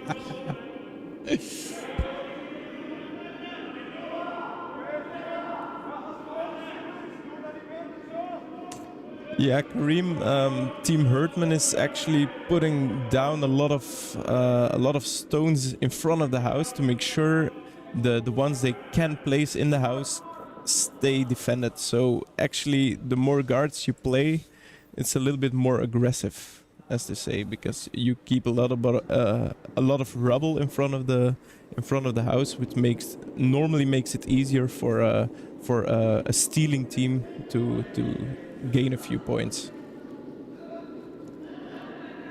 So I would say with triple center guard, that's quite an aggressive play.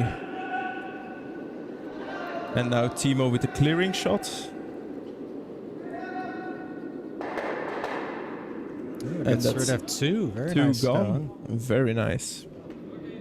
Both of them have touched the center, the sideline, so they are out of play. So Team Hertman now being forced to put something else there.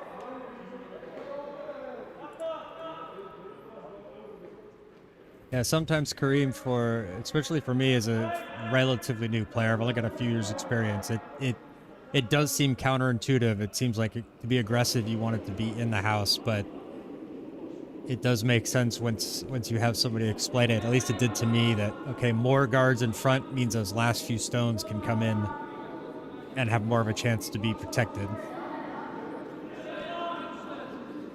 Indeed.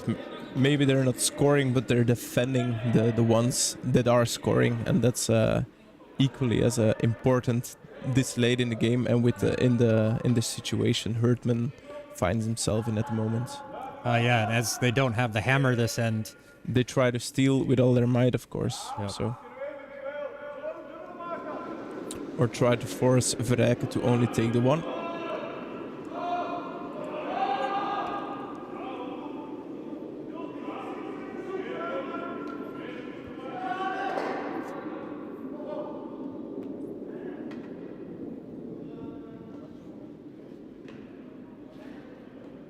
yeah.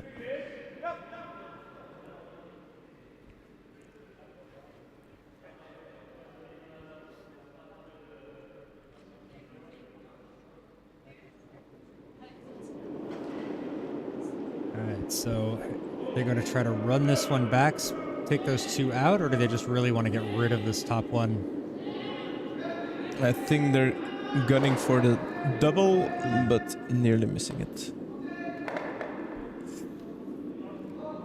Yeah, it may seem weird, Kareem, but I think it's important at the moment. Hertman is trailing by 4 points. They have to score desperately.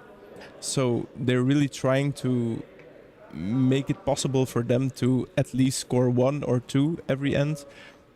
Maybe force something to get back in the game, because scoring 4 when you don't have the hammer, that's quite a task. Especially when you're playing against a team which can throw some heat to the other side and can clear a few rocks every time. Alright, so now we see they're going to try to play the double, get these two reds out of the house. No, they're going to draw. They're gonna draw. Okay. They're gonna, like I just said. It's a question. Guard. It was a question. Yeah, you can say that now, but that's not what your inflection said. So. I'm not. I'm just gonna mute Me or yourself? Yes.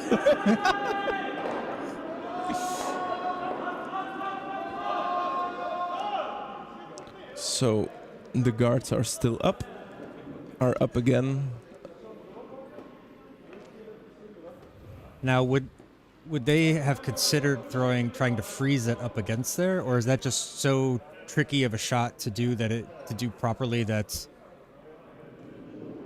It is quite tricky. We've seen Hertman opting for takeouts because he already overthrew some of his former draws. So if I think he may not be 100% confident in the eyes or in the speed he has to throw. So maybe to make sure you can steal the one, it's maybe the safer choice to just put up the guard again. You could freeze it, but that's as you say, it's quite a tricky shot because it has to be inch perfect to really gain you some leverage on the other team.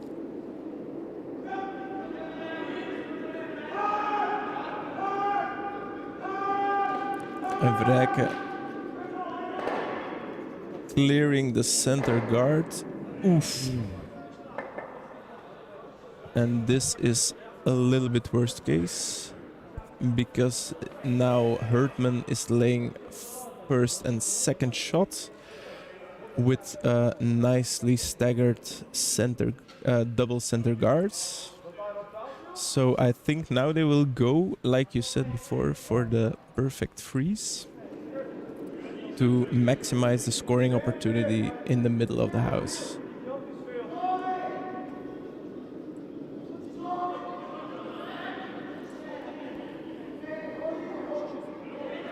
And looking with a perfect freeze for a potential score of 3. Depending on what Jeroen does with his last stone. and the strategy with Verreykken's last stone is going to depend on what happens with this. Yeah. So This looks like it's a little bit out, a little bit on the far side. It has to curl a lot. So if they can see an inch of it, it could be for the double. Oh, but it curls. Gorgeous. Do they see enough to attempt a double or even a triple? I think they will look for the double. So if they hit the yellow one and on a sliver on the left side, they can push the stone on over the stone in the middle. Those two go and then try to jump to the other side. So they're looking for the triple takeout, I think. now, Team Hertman's very happy with that stone. You saw the fist bumps coming down. Yeah, Definitely a little bit more pep in the step from Pavel Hertman there. exactly. Yeah, that was a fantastic shot, Kareem. Just checking out the time. No. Checking out the scoreboard. If they take 2 now, what happens with the rest of the game? So still a little bit of a discussion. Do we give up the 2 but still 2 in front with the hammer? But they're still going for the triple takeout. If they make this, that will be, I think, the killer. There we go.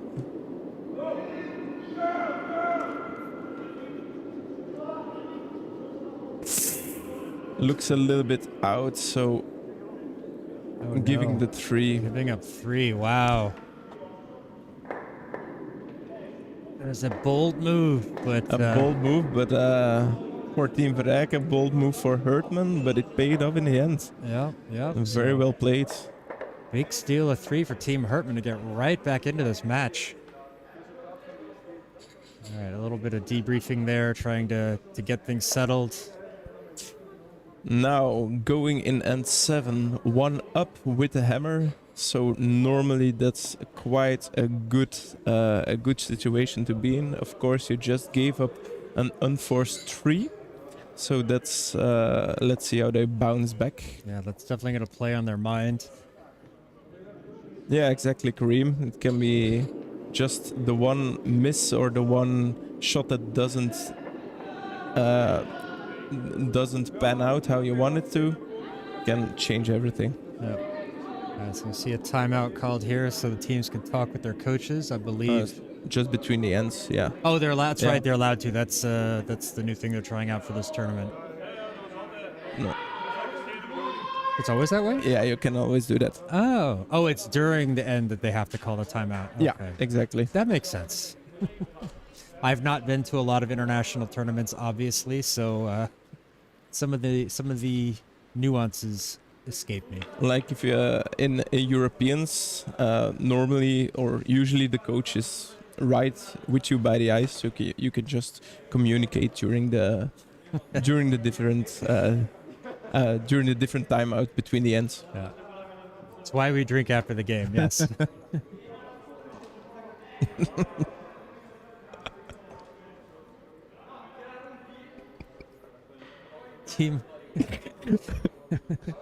Team Hertman scored more points in that end than in those 2 matches until now. Yeah. Clever observation, but Yeah. You said it. I'm just repeating it. You just wrote it. And once again going up with the center guards, trying to steal again.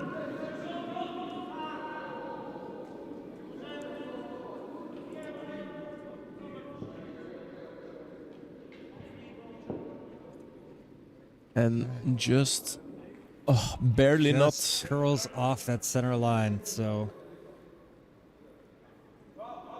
I'll have to people who've had that happen more than once. No comments. Dan, I think now going behind the center guard.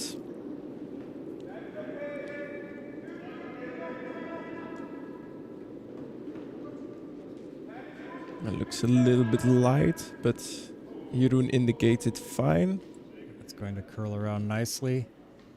Oh, that's a good shot. Just peeps its head out the other side, which makes it possible for Team Hertman to go for the corner freeze and control the angles during the game, which can be very important if they're looking to steal.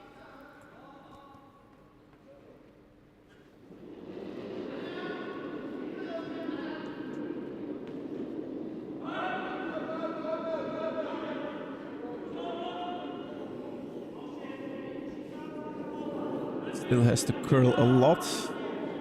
Powell indicating to his sweepers to stay off the stone.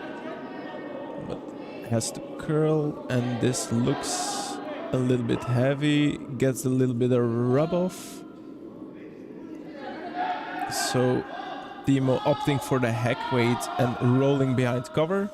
Kareem asking, how do you think Team Verreycken will have to adjust their game? From experience, Kareem, I usually play the second stones. From experience, I would say they would adjust really adapting a far more open game. Don't let that much clutter build up, and just keep everything open so you can really quickly de-escalate the situation by clearing everything in the house. And as I'm saying that, I see that there's already 2 red stones in the house. So Hashtag Bram is wrong. Bram's wrong. I want to say this is something that happens quite a lot with us. We say, okay, this is going to be an open end, and suddenly all 16 stones are in play. And then we're always, how do we let it come this far? So, Kareem, to give a short answer, I think they will be adopting a far more open play.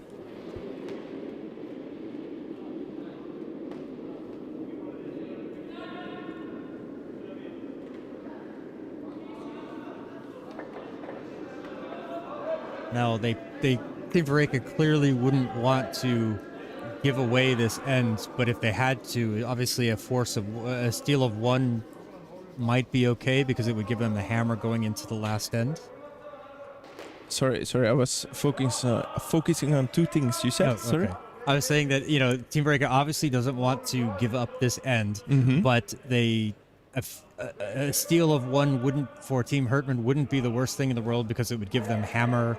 They'd be Exactly. level with Yeah, hammer going into exactly. the last. So And even if you even if you blank that last end, you still have the 1. You still have the hammer in the extra end. Worst case scenario. We see Timo instructing Tuur to put the center guard up. You have 2 stones lying completely covered by yellow stones, throwing a red guard, making it a lot more difficult for Hertman to force something out of the situation. But like I said, no open play whatsoever. Yeah, exactly, Kareem. No stones in the house, no stones in front of the house. Clean game all the way. Yeah.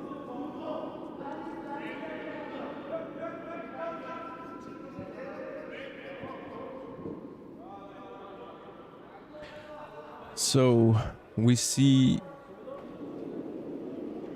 the stone of Tuur covering off the left yellow one, the red yellow one, the right yellow one is still usable, I think, but it's a bit higher. So definitely a narrower window to Exactly. make that one usable. but still, I think opting for the hack weight on the left yellow stone. If I saw correctly, Team Seoul just stole 3 in the 6th. So bringing the score to 9-3 in favor of Team Seoul against Team Odoritsi. No, Odoritsu. yeah. Odoritsi. You need more hands when you say Odoritsu. Odoritsi.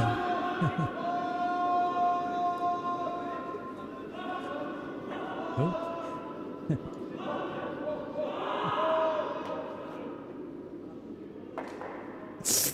Clipping the guards. And Timo signaling to put the center guard back up.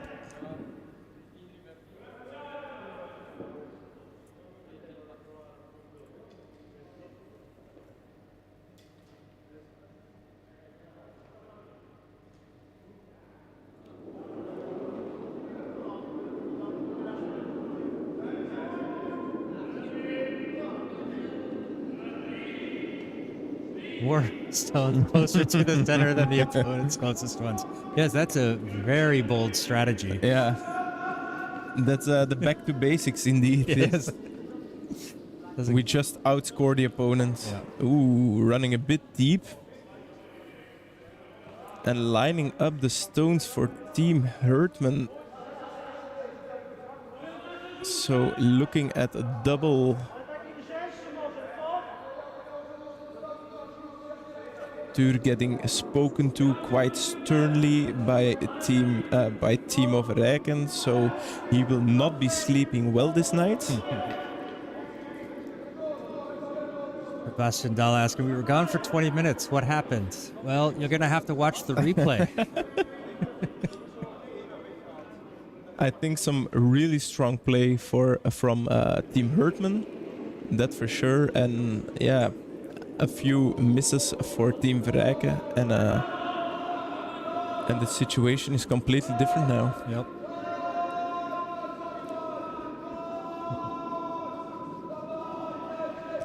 And Hertman pushing it back. Not quite enough. Yeah, that's really putting up shots for later in the game, because now they have a few runbacks lined up.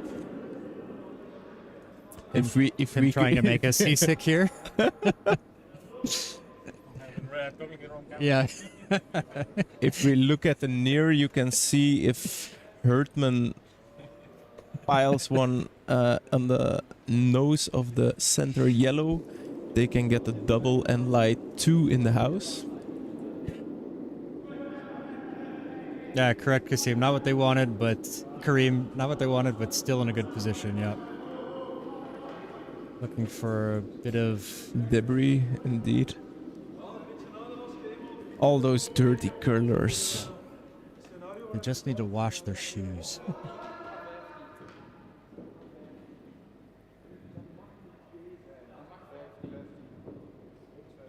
So, putting up the center guard again, making sure Team Hertman can't push any yellow stones in the house.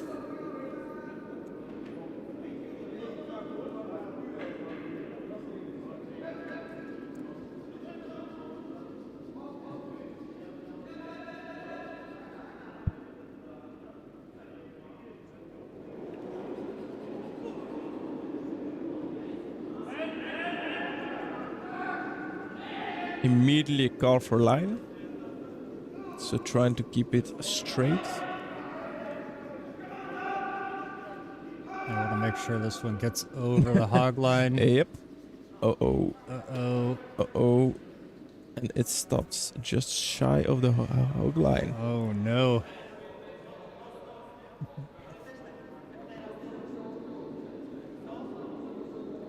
A lot of discipline to stick to this plan under this pressure. Yeah, that's, you know, that's what you see these top teams do. They have to keep their head about them, keep their wits, stay focused, and not be easily distracted. That team would be flinging rocks into the house, hands flying like they're pronouncing the last names from earlier.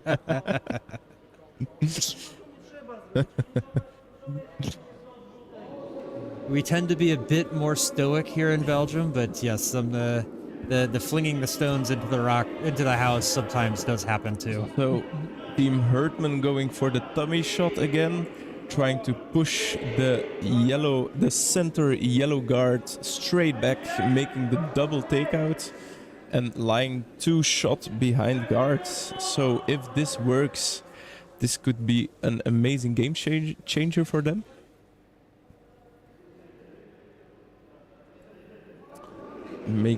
This could be really a make or break moment. It looks like it's a little bit out, trying to carve it in, but it's aiming for the red one. And oof, those angles are not great. You can see at the reactions, making it very difficult to raise the center stones. Yeah. That's too bad. Yeah, so Team Verreycken is probably going to put a guard up over those center just to keep it. Yeah, it's not even necessary. I don't think if you hit it. Yeah, perhaps if no. I think if you don't hit it perfectly, you will still roll open with the yellow one, because you will hit it on the you will hit the red one on the outside, I'm afraid. Okay. So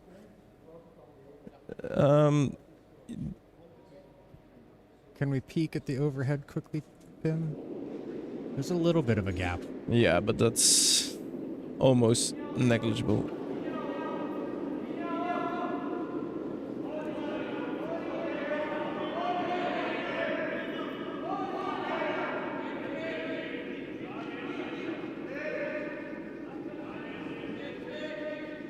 This one's going to get over the hog line. That's a win. So There we go. and just covering up the shot. So Yeah. that possibility is completely gone at the moment.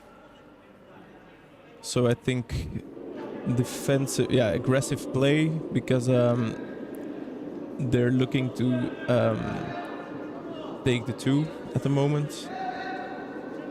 Perhaps being able to do something with the hammerstone. But yeah, there's a lot that can happen, because the angles are not great for Team Hertman.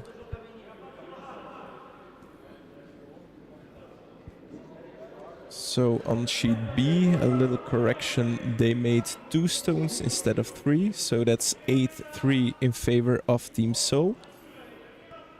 They're in the 7th end. In the 7th end with lots of stone in play.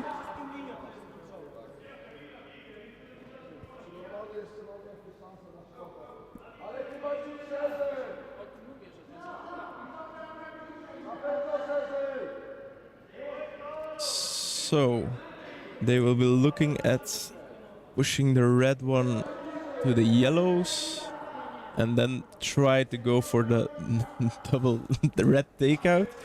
This could be the shot of the match. This is going to take a lot of weight.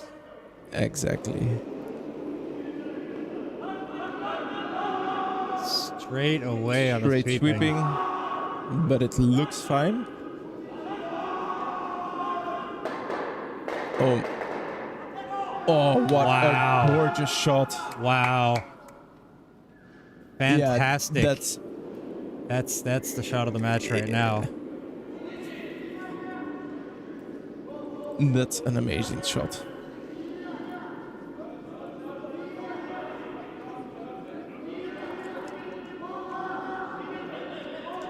Jeroen going for the draw. And I see Gerben from Holland has, from the Netherlands, I'm very sorry, has logged on as well.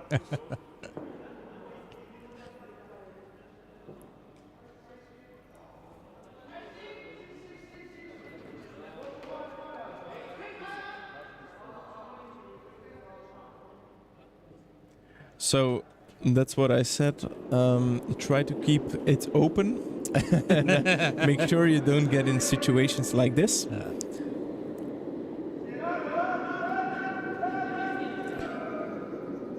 Already calling for line.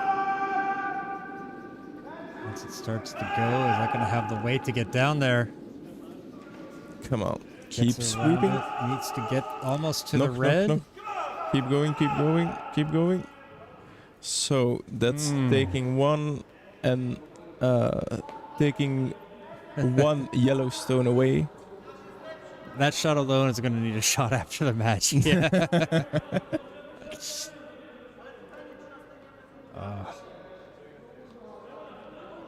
I think Team Hertman surely grew during the game. Yes. Really came into it. Maybe Team Verreycken took their foot off the gas a little bit too much.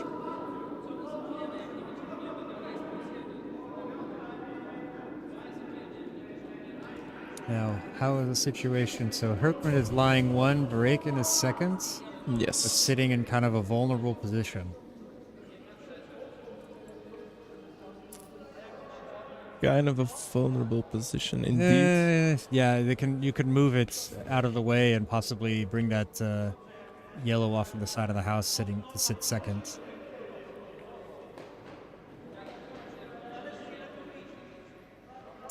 And the player from Team Hertman touching the stone on the right, but Timo indicating that's not gonna be interesting anymore. Yes, Thomas, I'll be posting shots of the match for every match that we broadcast. Everything I have coverage for. It's just gonna take a while to go through and edit all 10 videos. I've got my notes, but I still have to go through and do the editing. Yeah, this one's coming down, Lucas. It looked early on that Team Verreycken might run away with it, but Team Hertman found their stones and started and clawed their way back into it. We're gonna have an interesting last end, I think. Yeah. I think John also has to go through the footage to see if I didn't jinx it anywhere, because that will be the jinx of the match. We had yesterday some friends of Team NL in the chat, and they were really, really supporting their team, but we started, we kind of said maybe they jinxed it, and Yeah.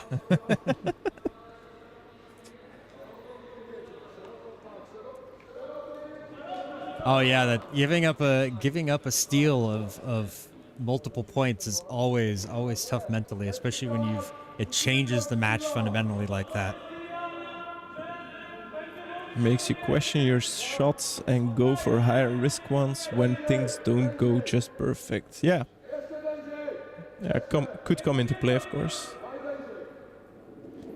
And then it's the sign of a great athlete and a great team to just keep the head cool and stick to the game plan.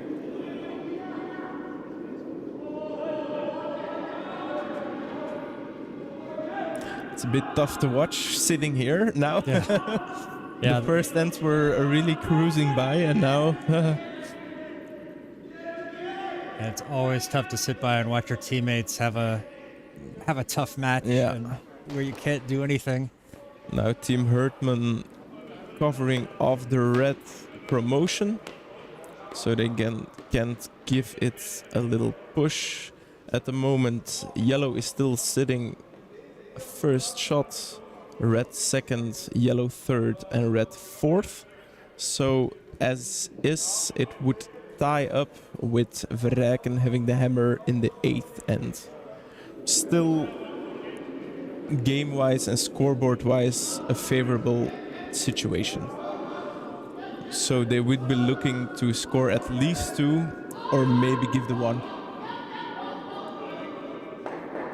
Had a lot of experience in this situation, and strategy of lean on his panic. Yeah, yeah, that happened. It doesn't really work well. No, very. Yeah. Karim, I always try to keep panic for I think plan F. That's plan panic.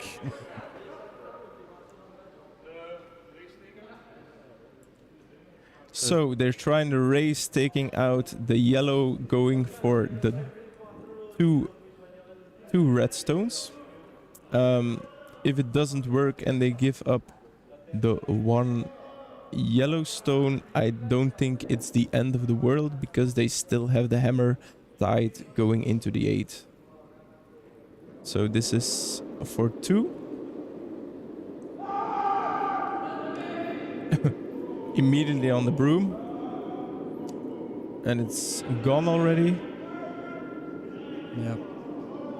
Inside, unfortunate. So it's 1 yellow. We're all tied, going into the last end with Verreycken with the hammer. Definitely use a lot of F in panic situations.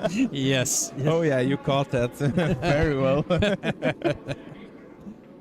Yeah, when I was briefed to commentate the game, they told me they have like a little jar here, and they told me to bring a roll of 50 cents for everything I use plan F. I can donate something to the Kurdia Fund. I'm still clean at the moment, so. Ooh, exciting end there. We're getting coming down to the very last end. Hopefully it comes down to the last stone. I know not necessarily what the teams want, but for the broadcasters, we love this stuff. We want it to go. Yeah, Frank, that the Kurdia beer fund needs to be replenished every day, I think. Not where Verreycken wants to be, not at all. I think in looking at the game, not where they want to be, looking at the end and the scoreboard, I think it's an okay situation. You have the hammer in the last end, and you only have to score 1 to win. Yeah, Karim, I am on this team, so I can assure you this is brutal. So, Hertman putting up the center guard using the no-tick rule, making use of the no-tick rule. Verreycken coming around. Hi, Wayne. Yeah. It's a tale of two halves on this match. First half was all Team Verreycken. The second half has been Team Hertman. So, who's gonna take it? And I see handshakes on sheet B. Team Odorizzi giving up the win against Team Seoul. Also a little bit of a tale of 2 halves. A really strong Odorizzi in the first half, and then the gloves came off for Team Seoul. Yep. So Team Seoul will face Team Retchman. Retchless. Retchless, thank you. Retchless in the semifinals. And the winner of this match will face Team Turkaya in the other semifinal tomorrow morning. Exactly.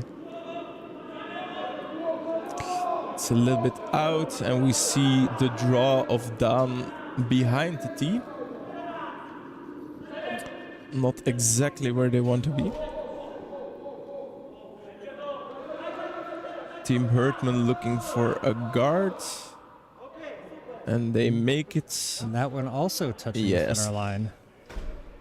Team Verreycken again going around the center guards.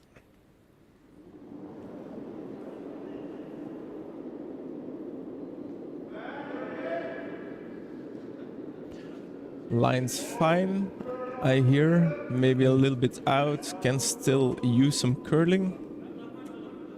So the sweepers standing up. Heavy? A bit heavy. A lot heavy. See, they can put it behind. And they leave the pocket. So not an ideal situation. Team Hertman making use, trying to make use of the pocket Team Verreycken just created. Yeah, Team Hertman may not have the hammer, but I think they might have the psychological edge going into this. You know, got to be coming off a positive of winning 3 ends in a row. Team Hertman over curling, and it looks a little bit light. So this will just be another center guard. 5 stones in the house, so the no tick rule is no longer in effect, and same with the 5 stone rule. So any stone is available for takeout. So now we cue highway to the danger zone.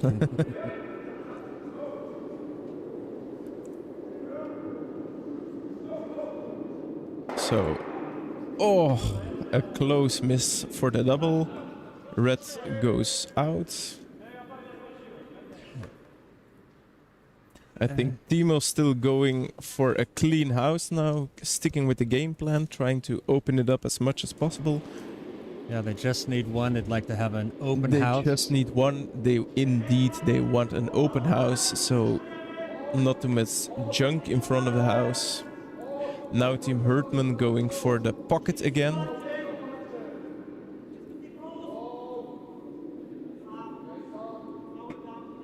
It looks a little bit heavy.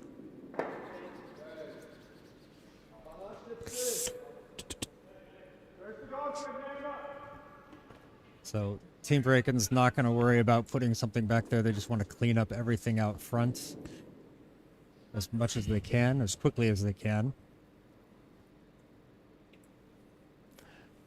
Dur with the rocket. Down on the broom. Plan B, so this switched straight back. So they cleaned up all the yellows, but now there's a red one lying there, which isn't supposed to be there.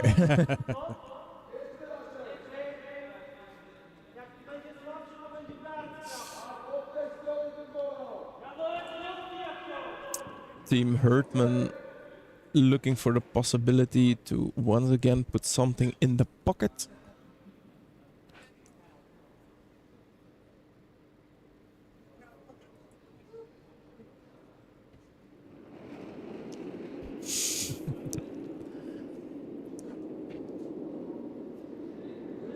Way too exciting, Frank. Yeah. No way. If we had a camera on in the booth, you would see Brahm's hands shaking. He's getting nervous for his teammates here. So the center guard, it gets halfway in the house. It's irritating enough for Team Verreycken. They will have to clear that one, and they still have to clear their red one as well. So playing for a draw to go extra ends or to squeeze one? Well, no. Team Verreycken will just be playing for one. Yeah. Same with Team Hertman. In the way things are set up now, I don't think a blank is going to be. Well, it's possible, but I don't know Bang, if the bang. team would be going to play for a blank. Just throw a few rockets and suddenly the blank is back on the table. But of course, when possible, I think Team Verreycken will go for the 1. Yeah. That will, since it's all tied up now, the 1 is enough for 8 and 8.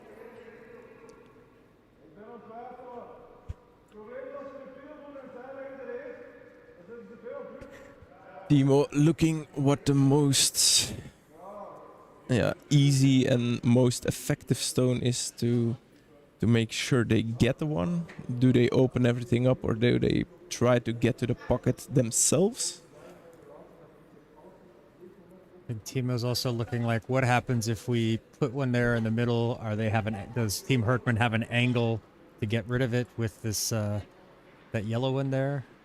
At least that's what it looked like he was indicating. So, Judging from the ice, we're gonna see a rocket again. get your hashtags ready.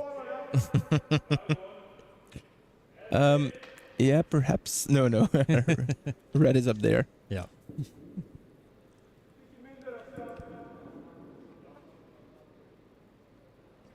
I think he will be looking to clear as much as he can. Yeah, exactly, Gerben. Lekker knallen. Just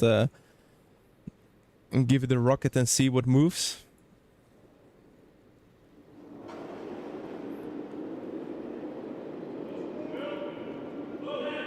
As the curl down, keeping it straight. So that's 2 reds out of the way. I expected a little bit faster, but I was half expecting a lot more weights or straights, but see if something might go back into the house and get rid of something else back exactly. But then the tricky part is to make sure the shooter doesn't stay in front of the house. That's the last thing they want. So 1 by 1.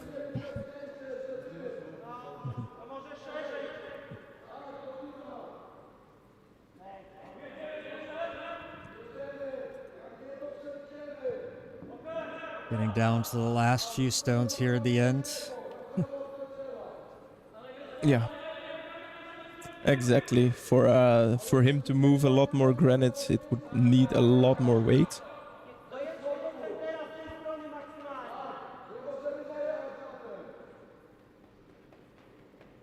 Also, Team Hertman feeling the gravity of the situation. Every stone needs to be inch perfect at the moment.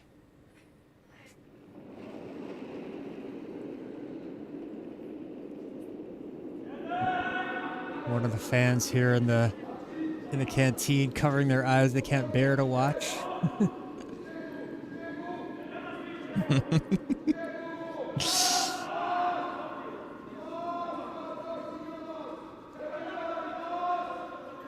So, is this enough?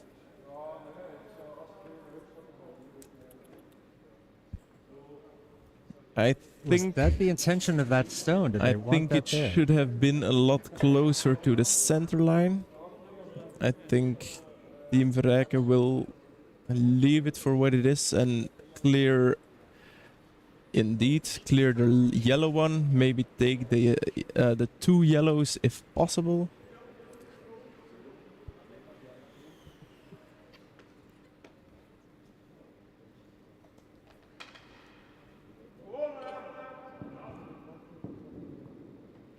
Fans are getting restless here in the canteen, getting excited. The fireworks are illuminating. Double on yellow. Yeah, I think they will try Frank, or at least the front one.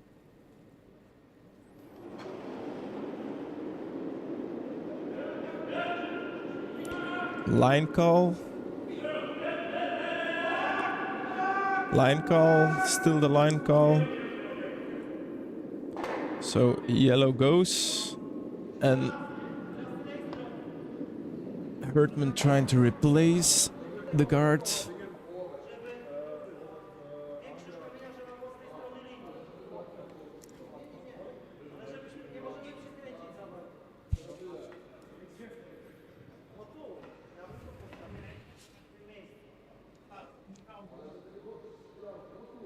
Getting down to skip stones now, or last stones.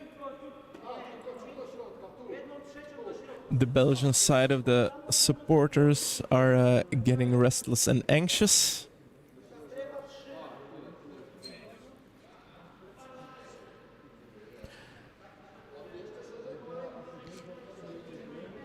So they're looking to replace the guard that was just taken out of play. And yawning, yeah. We noticed that too.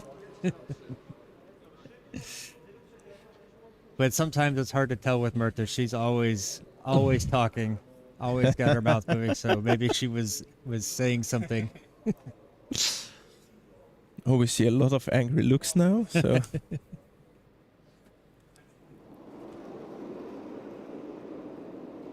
so Pavel Hertman with a guard.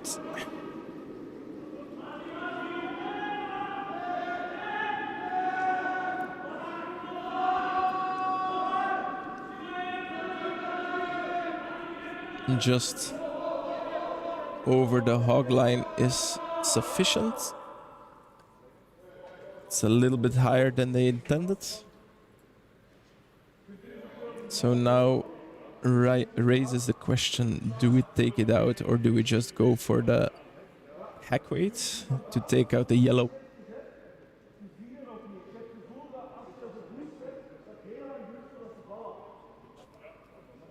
Accidentally got muted there.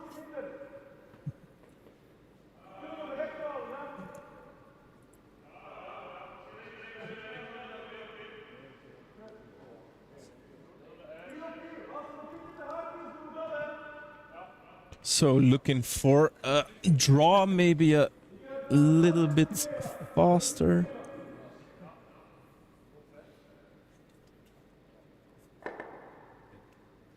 Practice a draw, exactly. Yellow is, yeah, yellow is indeed behind the T line, not that much. So indeed practice the draw. Yeah, they will have one more stone after this, so why not take it? This one seems to be inside.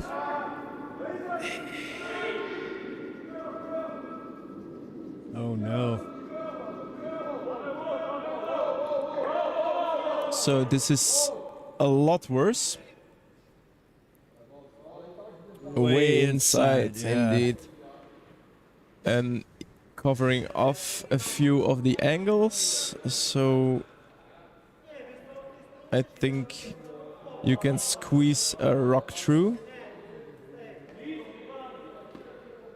Yeah, I think you can go through because and play the yellow one.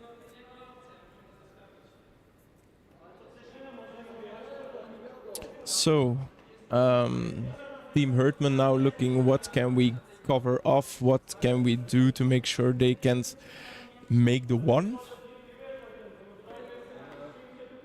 What would you do, John? Run away, says Pim. Yeah, that's no. a fine option. Not at all. I think this one, yeah, they're going to want to try to cover up one of the draw paths, find what's the easiest one. They only have to get to full red. So maybe coming up the wall side, just trying to put something there. I see in the comments we have a pretty unanimous decision of let's draw it top button and see what they do. I think in this instance that can be quite a good idea. We see Frinia suggesting guard or just covering draw paths or even just covering everything. At the moment they're lying one.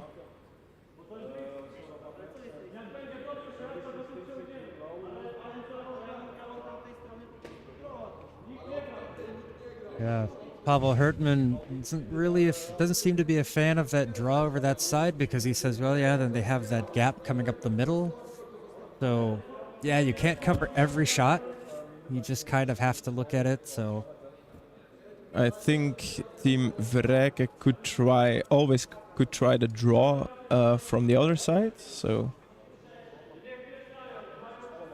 Yeah, but that's a draw they haven't played for a while, I think. I think all the stones this end were on the other side, Gerben. So in this instant, it would be a little bit throwing a blind draw. So,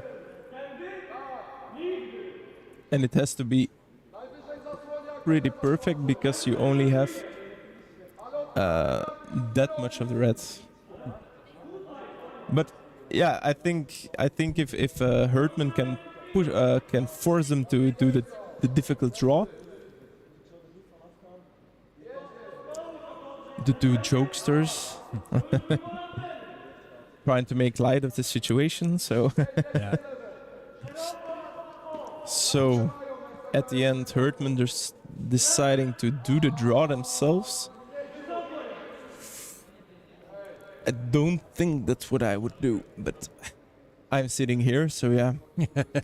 The armchair skip.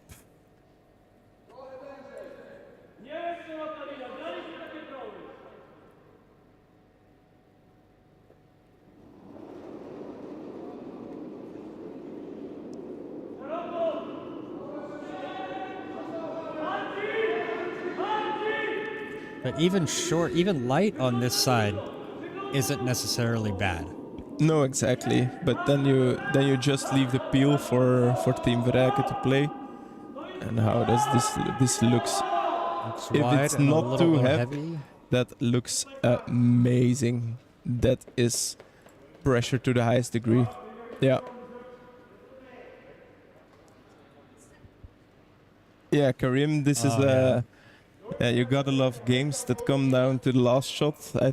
I think if you asked us in end 4 or 5, what would be the outcome? I don't think this was No, it what didn't. we're gonna tell you, but Did not look like it was coming this way. I think for the unbiased viewer,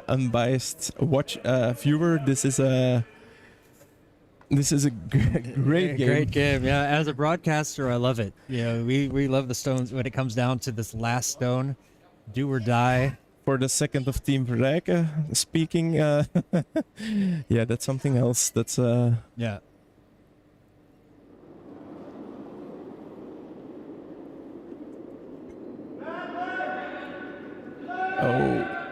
immediately a line call. Line's fine, so only weight matters. Looking to not clip. This looks fine. What's the speed? The speed looks fine, looks a bit heavy, but No. does it stick? Oh! Oh! Oh, wow. One yellow. One for Hertman, and they advance onto the semifinals. What a match. That was incredible. That was a fantastic match from both sides. You know, really hats off to Team Hertman for staying in it and being able to fight their way back after such a slow start. And you got to feel for Team Verreycken. They started well, and then just things went against them in the end there. I think the focus went a bit with when the deficit started rising. So yeah, as a little bit of a biased commentator, it's difficult to keep smiling here. But Don't have to smile. It's okay. You can feel for your teammates. That is a tough loss. They've played so well this whole tournament, and this last couple of ends really got them. It's a shame they're not advancing, but we're gonna take a look over there, and you can see they're having a little bit of a discussion on defeat the there. ice. Yeah. Gonna take a Group photo. for the social medias, but yeah, you gotta. I feel. I mean, as a fan and a friend of Team Verreycken, you know, it's tough to see them lose a match like that. You always Yeah. want to see them do well, but as a broadcaster, that was an exciting match. You know, can't think of a better way to end the day. Have it come down to the last stone, and I think the turnaround, indeed, in the middle of the match made it a little bit more interesting. we're gonna see if we can get a little interview with Team Verreycken as they come off the ice. Maybe Bram, you want to ask them a couple of questions? No, I'm just no. That I'm not the right person for that at the moment. I think it's maybe find the skip of the winning team. That's always a That's little how bit, I would. That's how I would think. Yeah. So we're gonna see Pim corners here. He's going around the corner with the. With that, it's gonna try to catch an interview with one of the teams. Yeah. Okay. yeah, probably the Yep. other team. That's a smart decision. So here we have a little. Decision. So here we have a little behind the scenes look. Hey, he's over there now. Oh, now we can hear. Can I have a quick interview with you guys? Can I hear with me? Okay. So he will speak. Okay, you're gonna. Ja, będzie Paweł? Ja się tam pożegnam. Marcinowi, daj. Ja nie mam. Yes, like in front of the black panel.